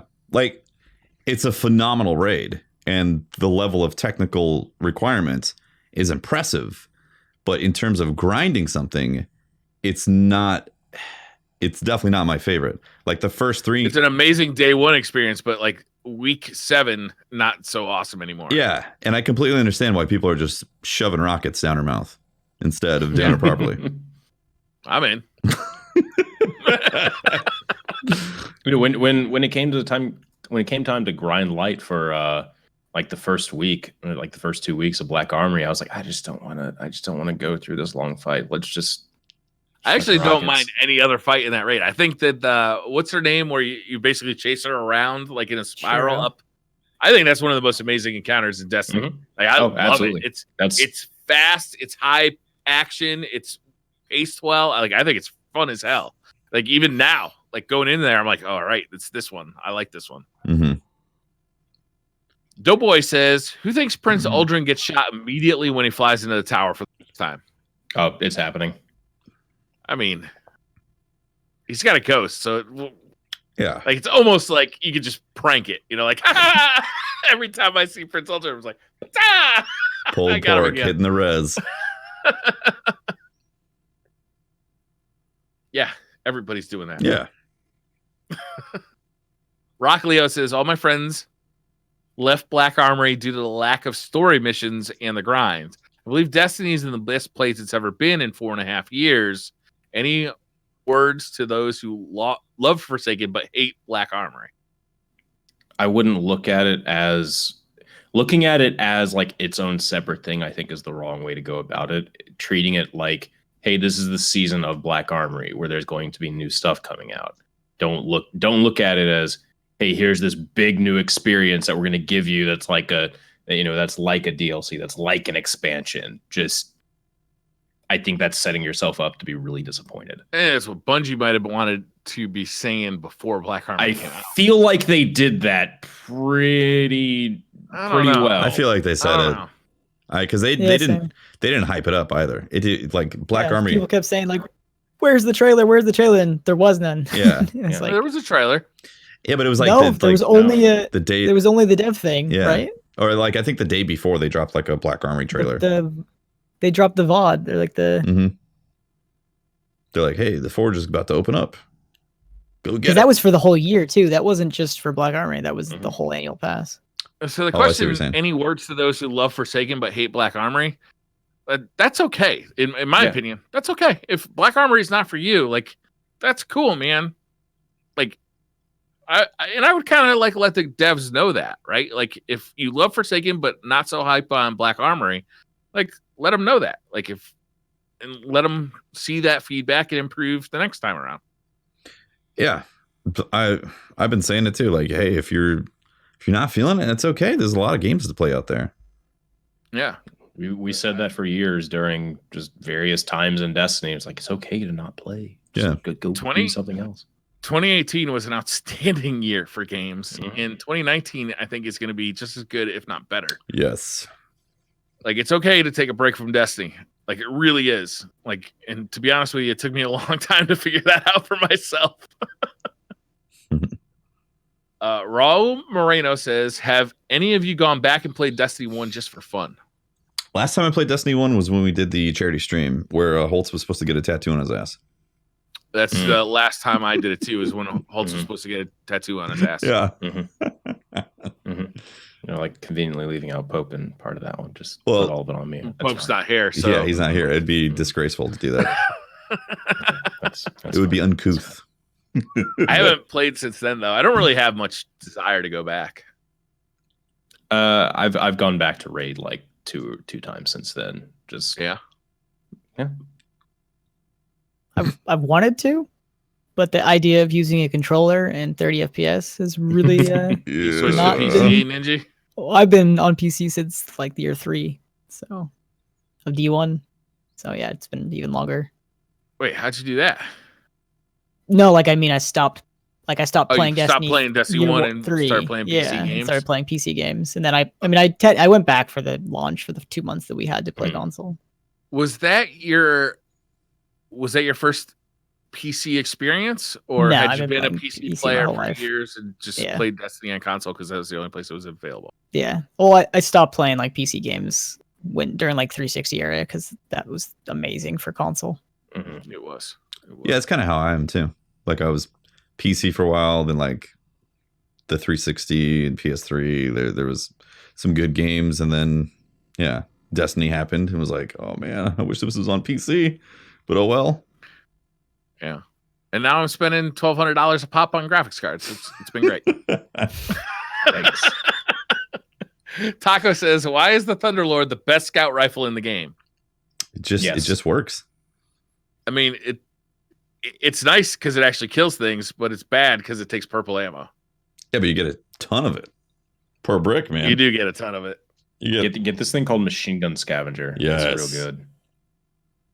Or taken armaments or fallen armaments. Yes.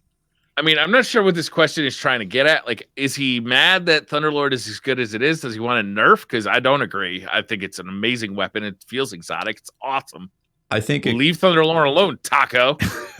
I think it probably comes from the fact that scout rifles man, suck. Scout rifles. Yeah, they're terrible. Well, they have no place in the game. Fuck them, right? Damn. No. Just make pulses worse. Oh no. Oh, hot takes. Oof. Well, you are trying to fill the shoes of Pope, who usually is the most hated member, so congrats. Congrats on that one. What next? Hand cannons? Get in the can too? Huh? Nah, never. Chris Lennon says, should we be able to forge weapons like we bake cookies? I mean, I feel like that'd be extraordinarily dangerous to try and forge weapons in my oven. I mean, that is a way that you have also, to. I don't think you could forge metal at like 400 degrees. I think I bake cookies at like 350, not even 400. It's more of like it's not going to work. Harden the metal, but okay, it's fine. No, forging is like shaping the metal. Tempering is hardening the metal. Oh, where's the space magic? Sure. Yeah, like in the cookie. I like the whole baking. What kind of cookies you got over there? Space magic. I like the whole baking cookies. Space magic cookies. I like the baking cookies thing because it's just it's like it's this own little thing. If I had to get like a bunch of loot from this whole, process, it's basically another reward layer where I'm eventually just like shoving stuff into this thing. It doesn't feel exciting. It's the equivalent of turning stuff in at a vendor at that point. How we had to turn tokens in for that whole year basically to get loot. I agree, but I also disagree in that when I bake a cookie, what I have is a recipe that turns out a specific item that I could then use. Like if, for instance, I could be farming Vex and machine gun kills and something else to get the ingredients I need to get Outlaw to use as a perk on a weapon. I think that'd be incredibly useful. I think that would be cool. I don't really like it in Destiny. Why is that?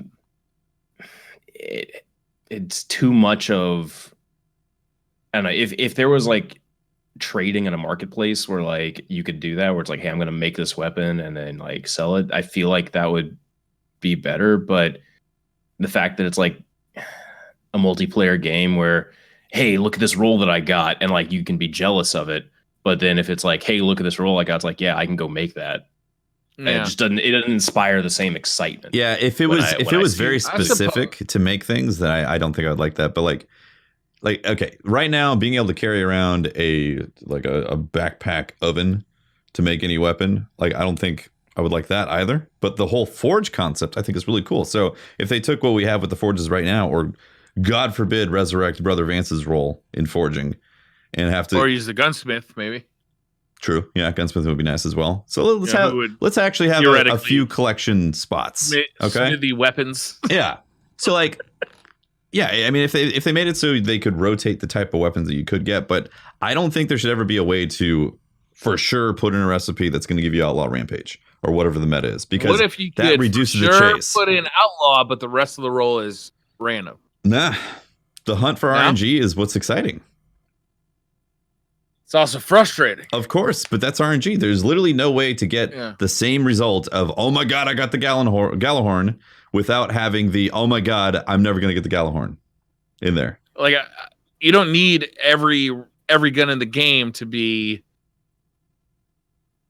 made this way, but it'd be cool for guns that come out of something called the Forge for you to have some impact on how they're forged. How much would you use the forge after you've like gotten the weapons that you want from your forge? How much am I going to use the forge anyway? I mean, I've been hitting the forge pretty hard. I feel like you would make the things that you want to make, and then you're going to be, for the most part, done. And then I'm going to find the 2 or 3 weapons that are really good out of the forge, grind for pretty good rolls, and then be done with the forever. Because the forge is.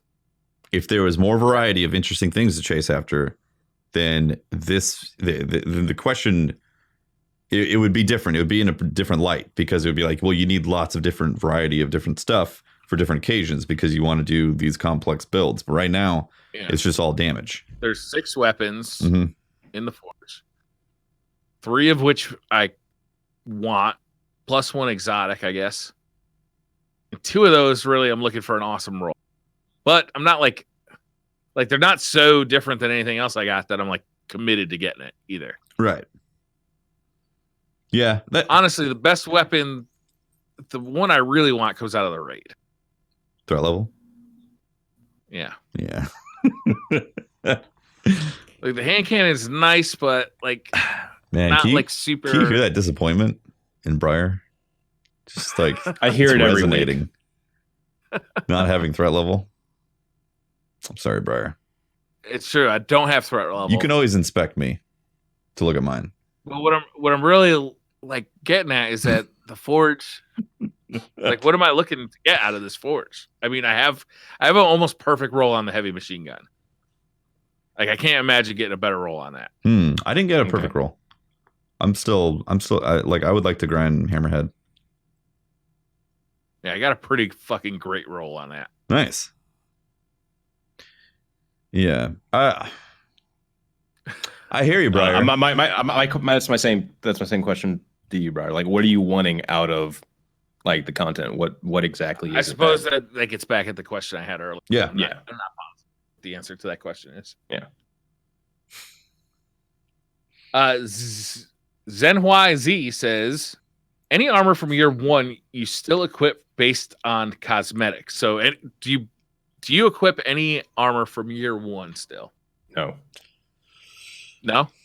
No, there's been a few times though that I thought about resurrecting the pumpkin. Yeah. I can see you doing that. That'd be kind of a fun throwback. Pumpkin's fun. Like, it would be purely cosmetic to do so because the perks aren't as good. Yeah, that's the thing. The perks, they've moved on. I mean, Miles Gagnon says, if you could move an exotic to a different slot, primary, special, heavy, what would you move, and how would it change to match its new ammo type? A good example would be Polaris Lance and Whisper of the Worm. Queenbreaker's Bow to energy, reduce aim assist, and keep the same functionality. Like that. Okay. I feel like that solves. And Aldrin gives it to you for free. What does it do, Holt? Like, what's that solve? Its literal only place in the game is a weapon to use to invade and gambit. Uh-huh. And it does that because it has a stupidly high aim assist. And I feel like, hey, maybe if this was an energy weapon that you got to use a little bit more, maybe you could also use the other perk on it. Did you know it does stuff other than get headshots? Blinds people. I had no idea. It blinds people, yeah. Which is insane. It's hard to blind somebody who's already dead. Yeah, they're pretty blind at that point. In fact, blinded by I think death. they're in a when they're blind. I would rather them just be body shot because then they can't see. Whereas if they're dead, they can still give perfect information and call outs. Oh, I guess your that's screen true. gets covered up even in your death screen? No, it doesn't. Oh, okay. That's the point. Is like, oh, I killed them. Well, they're gonna know exactly where I am, and if they're on a team, they can give call outs. Interesting. No, it's just like, I don't know. Queenbreaker back in vanilla, it was an energy weapon. Cool, and like it had this higher ammo count, and it was this cool weapon to try to learn how to use. Well, in D2, it's a heavy weapon, and it doesn't really have the necessary power of a heavy weapon outside this one very, very specific scenario. It's true, and honestly, when it first dropped for me, I was kind of surprised that it was in the heavy. I thought it was going to be an energy. I think it would just make Gambit even more worse than what people complain about, personally. I would take Telesto and move it to heavy. I think that would solve quite a bit. I think that's a good, good one. Give it a huge damage buff. Well, it does too much damage. Yeah, just straight up. Where? Well, in the Crucible, right now, for sure. Right. It has infinite range. Yeah, in Crucible. Mm-hmm. Yeah. Because it has no drop, because you can shoot on the ground or do whatever. Because the actual hit damage is not very much. It's the explosion. Yeah. Also, I think it'd be cool if it was heavy, because then you could have a heavy fusion rifle like that. That's like a legit fusion rifle. It's a spray, not just a linear. and it would do extra damage, and it would be the Telesto with it could have insane range and insane damage So because you it's heavy. buff it, right? Yeah, it You can would buff it. in Yeah, heavy slot? Yeah, absolutely. I agree. Yeah, It would need to be buffed because Yeah. Oh, for sure. right. But still, then you have like a legit fusion rifle, not linear, a legit fusion rifle that has a cool perk in the heavy that's going to do insane damage, and then you could still be running threat level and Kindled Orchid or something. Would you actually use this in your heavy slot in PvE though?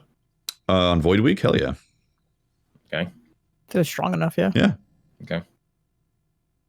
That's I don't know. That's basically my thing. Is like what we do need. Here you go, Holtz. Exotic too. I got you. So in addition to damage buff, it would also apply the same thing that Coda Commander applies on damage from its abilities. That sounds busted as hell. Let's have it. That's fun. Busted to hell is fun. Agreed. So Bring back 1K. So the sole reason for this change is it's annoying to play against in PvP. No, because also like I find myself not interested in using it when it's just a special weapon.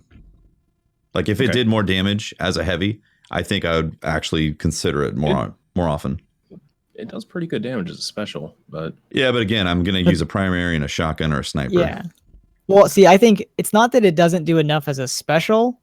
It's that legendary heavy weapons suck. Like there's they're finally adding machine guns, and at least those are better. But I think that's another issue. That's always been an issue in D2. D1 wasn't an issue because we had rockets with tracking and stuff. So if we had better legendary weapons in PvE, yes, then this wouldn't be as big of an issue. Yes. Okay. So I'm actually going to take a weapon out of the heavy slot. Mhm. I'm going to take 1,000 Voices, make it a primary, and the like main perk I'm going to add to it is unlimited frames. All right. That does nothing now, sadly. It could. This is Brian's fantasy. Don't crap on his fantasy. I'm reaching a hand out to my console brethren here. Wait. How about you take it to a primary? And the thing you buff is you bring back that audio glitch that just kills the person's ears. That it remember that? It just deafens your opponent. The old deafening perk. It could masterwork. He deafens people. I like it, man. Let's do it. I like it. Travis says, "What would be a deserving present for our pool for this Christmas?" The Edge what? Transit. What was it? The Edge Train. The Burnt Edge Transit. Burnt Edge Transit was pretty hilarious. What was the question? What would be a deserving present for our pool this Christmas? Oh, for Rahul. I thought you said for our pool, and I'm like, I thought you said that too. It's like picked up on Rahul afterwards. Pool or a pond? Pond is. I didn't realize people got gifts for pools, and they really are. Those really are big, like things to get invested into. You're punching the goddamn mouth. How about that? This is like off topic, but isn't it kind of weird that he doesn't really have a purpose anymore? Because there's no decrypting engrams; they all just auto. You take your prime engrams to him. Yeah, that's true. Yeah, that's it. And even then, man, dismantle shaders. It's like, why do I have to go to Rahul for the primes? I think he's padding it. I hate that motherfucker. Like, you didn't like when he used to make your legendaries blue? If I had 2 bullets and Rahul and Aldrin were standing in front of me, I'd shoot Rahul twice. Same. Yeah, because Aldrin doesn't remember anything, and he's going to be the homie now. Yep. That's why. Eric email says, which NPCs are on the naughty list and which are on the cut out? Naughty list and nice list, right? Yeah. NPCs. Okay. Let's go through them. Zavala, naughty or nice? Ambivalent. Naughty. No, we'll go naughty. Yeah. Naughty. All right. Ikora. She's on the good list. She's all right. Yeah. All right. Benedict. Oh, the bot? I had to think about that for a second. Naughty list. Yeah, I definitely put him on the naughty list. I'll put him on the nice list. He's so filthy Walmart coos, man. No, nice. I like Benedict. He helped me out leveling, during sweeping and stuff, Yeah, keeping the tower clean. Tess Evers. Oh, She's not even even considered. She's off the list. She doesn't get the respect of a naughty list. I don't know. She had a good comeback. She was terrible, in the first half of year one, but now she's amazing. I just get all her stuff for free. She will not shut up about Fenchurch. It drives me crazy, man. I really don't think she respects Fenchurch enough for all the work that he's doing. He's giving her entire business. If Fenchurch goes away, they're a she's team, nothing. aren't they? They're two pieces of the same business. Wait, is she actually Fenchurch? No. What if Probably word from Fenchurch? I've never seen her leave the tower. What if no word from Fenchurch is her not having a split personality? No Fenchurch that day. Ada. I'm gonna say the good list for Ada. I'm gonna say good list too. She showed a lot of growth in welcoming Guardians, and kind of being okay with it. I guess she keeps flip flopping a ton, where she's like, "I'm sorry, we don't have more for you, Guardian," and then the very next time she's like, "What the fuck do you want?" She just, she's really rude, but she's also really nice at the same time. You gotta look into her story. It's crazy. All right, I'll have to. I'll watch her. She's like an 8-year-old. Really? Oh, no. 8-year-old person. Yeah. She has a really the Black Armory lore is insane. Wow. Basically, her whole family was killed by the Risen, which was like us before we were Guardians. Really? Wow, that's deep. Aldrin. Good list. He's been a good boy. I mean, you saw that cutscene, he's been his slate has been wiped clean. Right? Yeah. He's basically a new infant at this point. Are you really going to put a brand new baby Again, Holtz. He's been baptized. All his sins when have you been washed become- away by the ghost. When you become a guardian, you're not a vegetable man. You don't have to relearn literally everything, how to eat. You just you have memory loss. Yeah. Also, he Can't died. think of another one. And we got an interesting Amanda one. Holiday. Good list. Nice. She At- Amanda She's Holiday. pretty I'll say naughty. good list. Asher Mir. Fuck that guy. Yeah, naughty list. Arak Jalal, also not even on a list. He's just been he left. I don't know. I feel like he's misunderstood. I think Santa knows that underneath it all, he's actually a pretty good guy.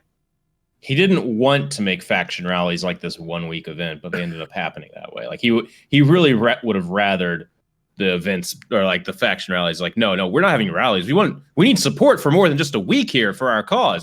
This needs to be a year-round thing. No? Okay. Wayne says, having to unlock 3 forges on 3 characters within such a short amount of time has angered some of the community. What's one repetitive activity that you wish you only had to do once in your life and never have to repeat?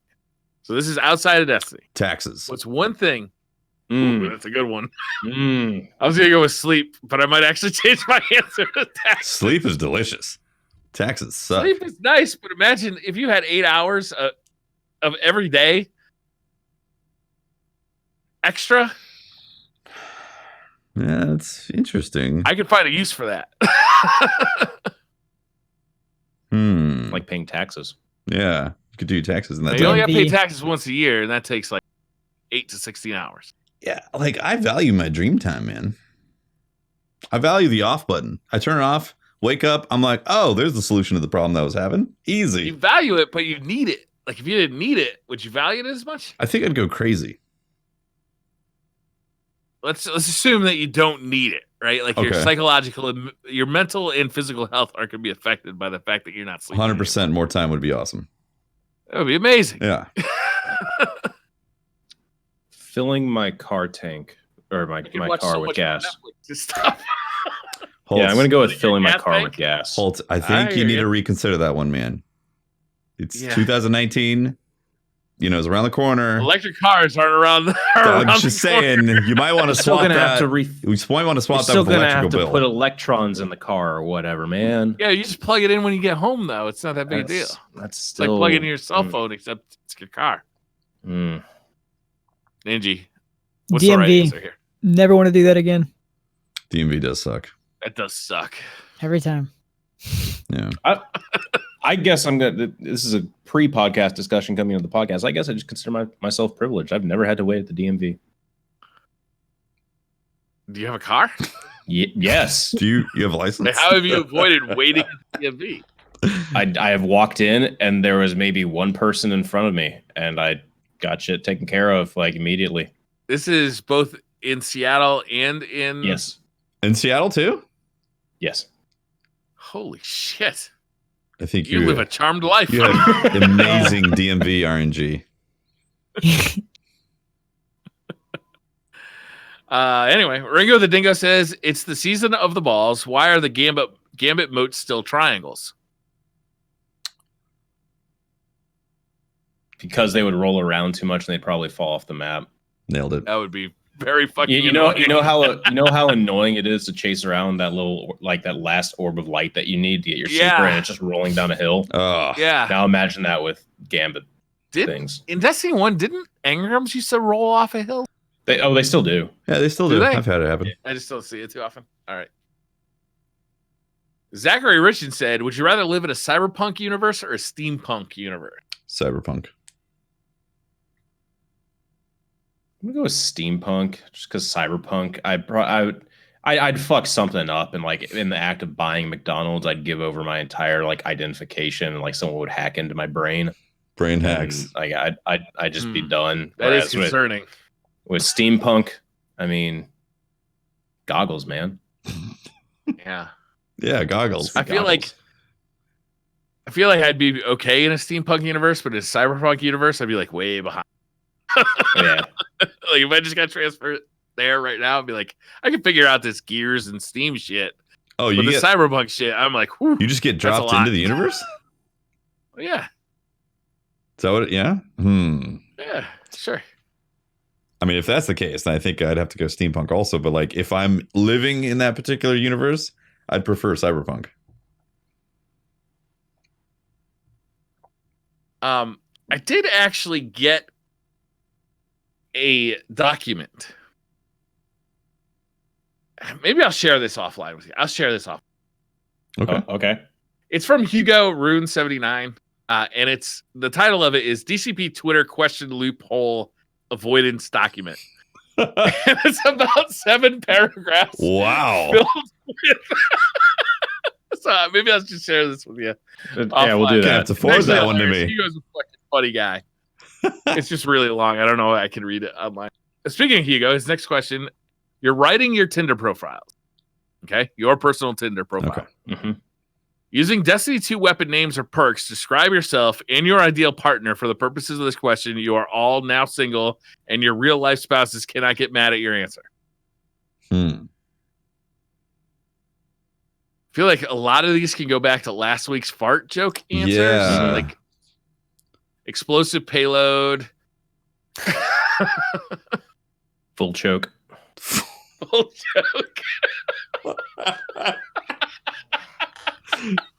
Oh my god. It's amazing. It's a tough one. It's a lot of thinking goes into this. That's that is a tough one because you like think about all the names of stuff. Yeah. Huh. Full choke was fucking hilarious. The Mohican 9 says, would you rather have a partner that wakes up before you and uses the snooze button 5 times, or to wake up to one that chews their food loudly?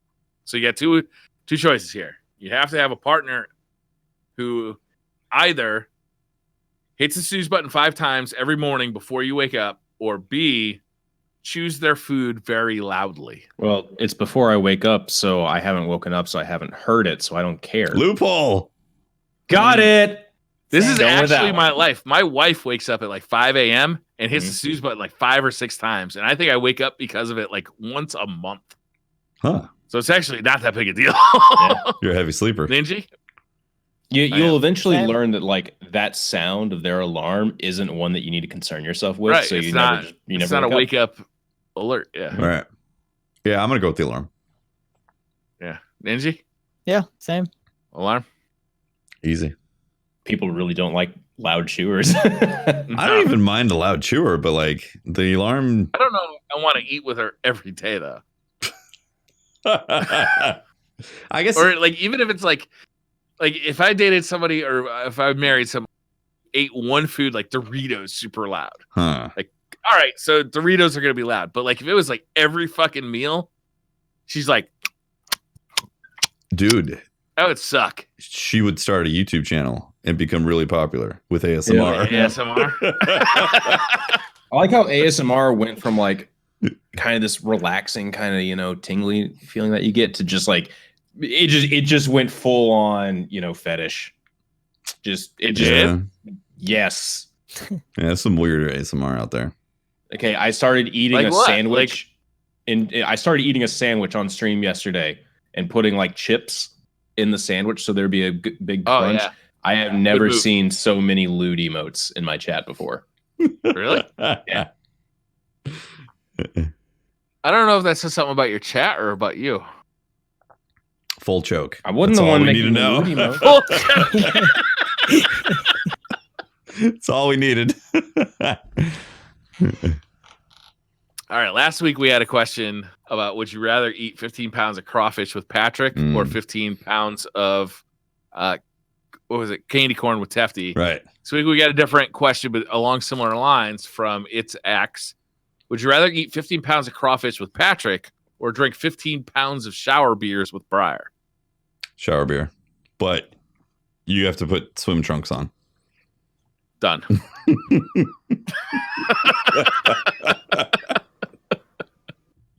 I feel like that's a lot of beer. Are you guys okay with like peeing in the same shower, or are you guys gonna have to leave the shower? I'm gonna hop out, use the bathroom, hop back It's gonna in. get cold. I don't think anybody will ever know. We're in the shower. That's true, actually. Yeah. And you got shorts on, Right? And you got shorts on, so water's already warm, so it's not gonna feel any different. Yeah. Ninja? Definitely shower beer. There That it sounds- is, that man. Sounds super fun. Well, we got our Guardian comp plans then. Drew Jarvis says, if you had a gun with oh, this is the last question. Last question of the night. If you had a gun with 2 bullets and you were in a room with Hitler, Aldrin, and Toby, who would you shoot? Toby from Office? I think so, yeah. Describe Toby's character. I haven't watched The Office. He was the HR manager. Yeah. Okay. They serve an important role. Yeah. It's kind of tough to describe Toby. He's tall, blonde, sad looking. Yeah, he's always sad looking, always kind of like monotone. The important thing is that Michael Scott absolutely hated him, as if he was the devil. But I didn't. I thought he was great. So I'm killing hated him. I'm killing Hitler and Aldrin, man. You always said Holtzman. I heard that. Freudian slip. What am I going to do? Nick, I need you to edit that. I heard Aldrin. Slow it down for me. Definitely sounded like Holtzman. Yep. That's right. The fan theories are that Toby was the serial killer, right? I don't believe that. Scranton slasher. He wasn't the Scranton strangler, whatever it is. Strangler? No. Strangler or slasher? I can't remember. He was a Scranton strangler. No, Toby wasn't that. I don't know. He was kind of a creep. Kind of like, hit on Pam. I don't even watch The Office, and I know that Creed was the Scranton Strangler. They never actually said it in, at least I don't think anyways. They never confirmed it in an episode who was actually the Scranton Strangler. Creed was the hero of that show. Like, he was showing you how to live your life. Like, how could he be a serial killer? Apparently. He was explaining in no uncertain terms. Apparently Creed was... in easy steps to follow, Creed was telling you how you should be living your life. Apparently Creed was homeless and not actually Creed. He, assumed the identity of... That blows my theory away. Of Creed.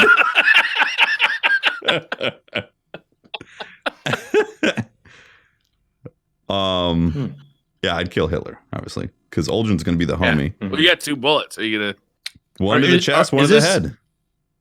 Is this Aldrin pre or post?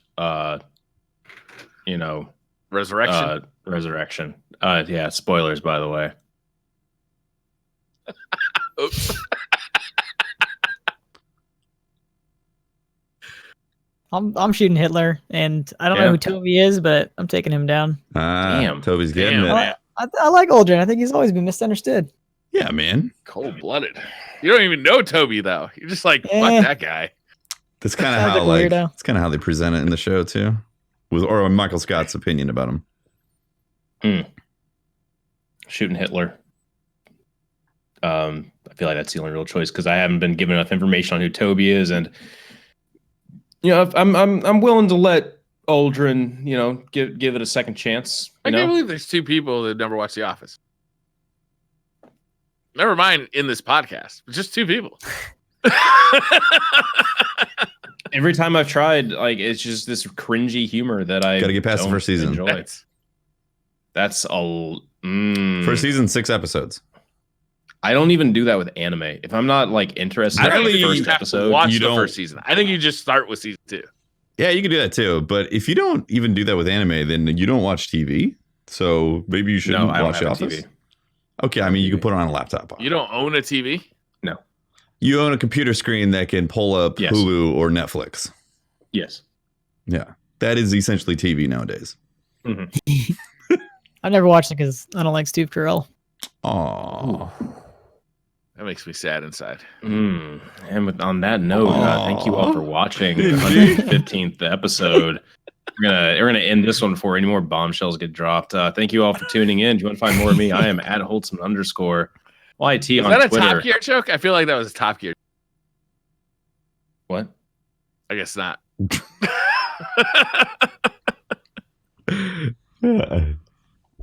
Yeah, next person. Ninja, go for it. Follow me on Twitter at Ninja with 2 Y's or Twitch at Ninja with 2 J's, 1 Y. What time do you usually start your streams? Normally like 9 p.m. Nice. Pacific. West Coast time. Yeah. How long do you go for? What's a normal stream for you? Like 10 hours. Nice. So nice long stream. Awesome. How old are you again? 30. Fuck, I wanted to make a remark like, man, I remember when I was young, but oof. Yeah, not yet. So we are in the same boat then. I am Tefty Teft. You can talk to me at Teft on Twitter. Catch my streams, twitch.tv/Tefty Teft. I usually am live around 6 p.m. West Coast time. And I'm actually going to be 36 years old at the end of this month. How about that? Happy birthday. Thank you. What's the birthday? What's the date? 29th, actually. 29th. Yeah. Do you get birthday presents and Christmas presents? Nope, because I had a brother and sister at the same time. And my parents were very sensitive about me feeling bad about having my presents combined at the same time, which was awesome. So I'd be like, I didn't get this video game I wanted, and then boom, it showed up for my birthday. Oh, that's pretty good. Yeah, it was pretty clutch. Yeah. Although people would have birthdays in the summer, and I'd be like, that must be nice. My twin boys have early December birthdays. Mm-hmm. And I think I would certainly prefer if they had like an August birthday because I feel like the budget is bigger ahead of time. Okay, but it wasn't really. You could pace out your gifting. Married into the. Yeah. Yeah, you pace out the gifting, but also like the budget is bigger, right? Mm-hmm. I guess it would be. Yeah. Per gift. Okay, then next time you're about to drop into a life, think about August as a birthday. Mm-hmm. Also choose a rich family so there's no budget. Yeah, a spring birthday would be nice too. In a steampunk universe. In a steampunk universe. Yeah. No. Cyberpunk. May. You want all the cool gadgets, man. Come on. You're going to be born into this universe. Gadgets. There's cool gadgets in steampunk too. But there are. Yeah, but Cyberpunk's going to take the cake on gadgets. Let's be honest. I feel like I'm going to get my organs harvested in a cyberpunk universe. They can print out a new copy. It's easy. I feel like Cyberpunk is just more dangerous in ways I don't understand. Yeah. But you know, synthwave. Cyberpunk 2077 though looks awesome. I don't think there's a lot of synth music in steampunk. No, there's not. What kind of music is there? Like clanging, clackety clangs, industrial. I might change my answer. I'm Briar Rabbit. You can find me shopping at the local mall, possibly Carhartt store. There's a couple of gifts I still have yet to get. If you see me, say hi, and we'll wait in line together. There you go. Yeah, and thank you all for tuning in this week. That was good. Lord, just end it. Thanks Bye. for watching, guys. We're gonna roll credits and then be back to read out some subs. Awesome.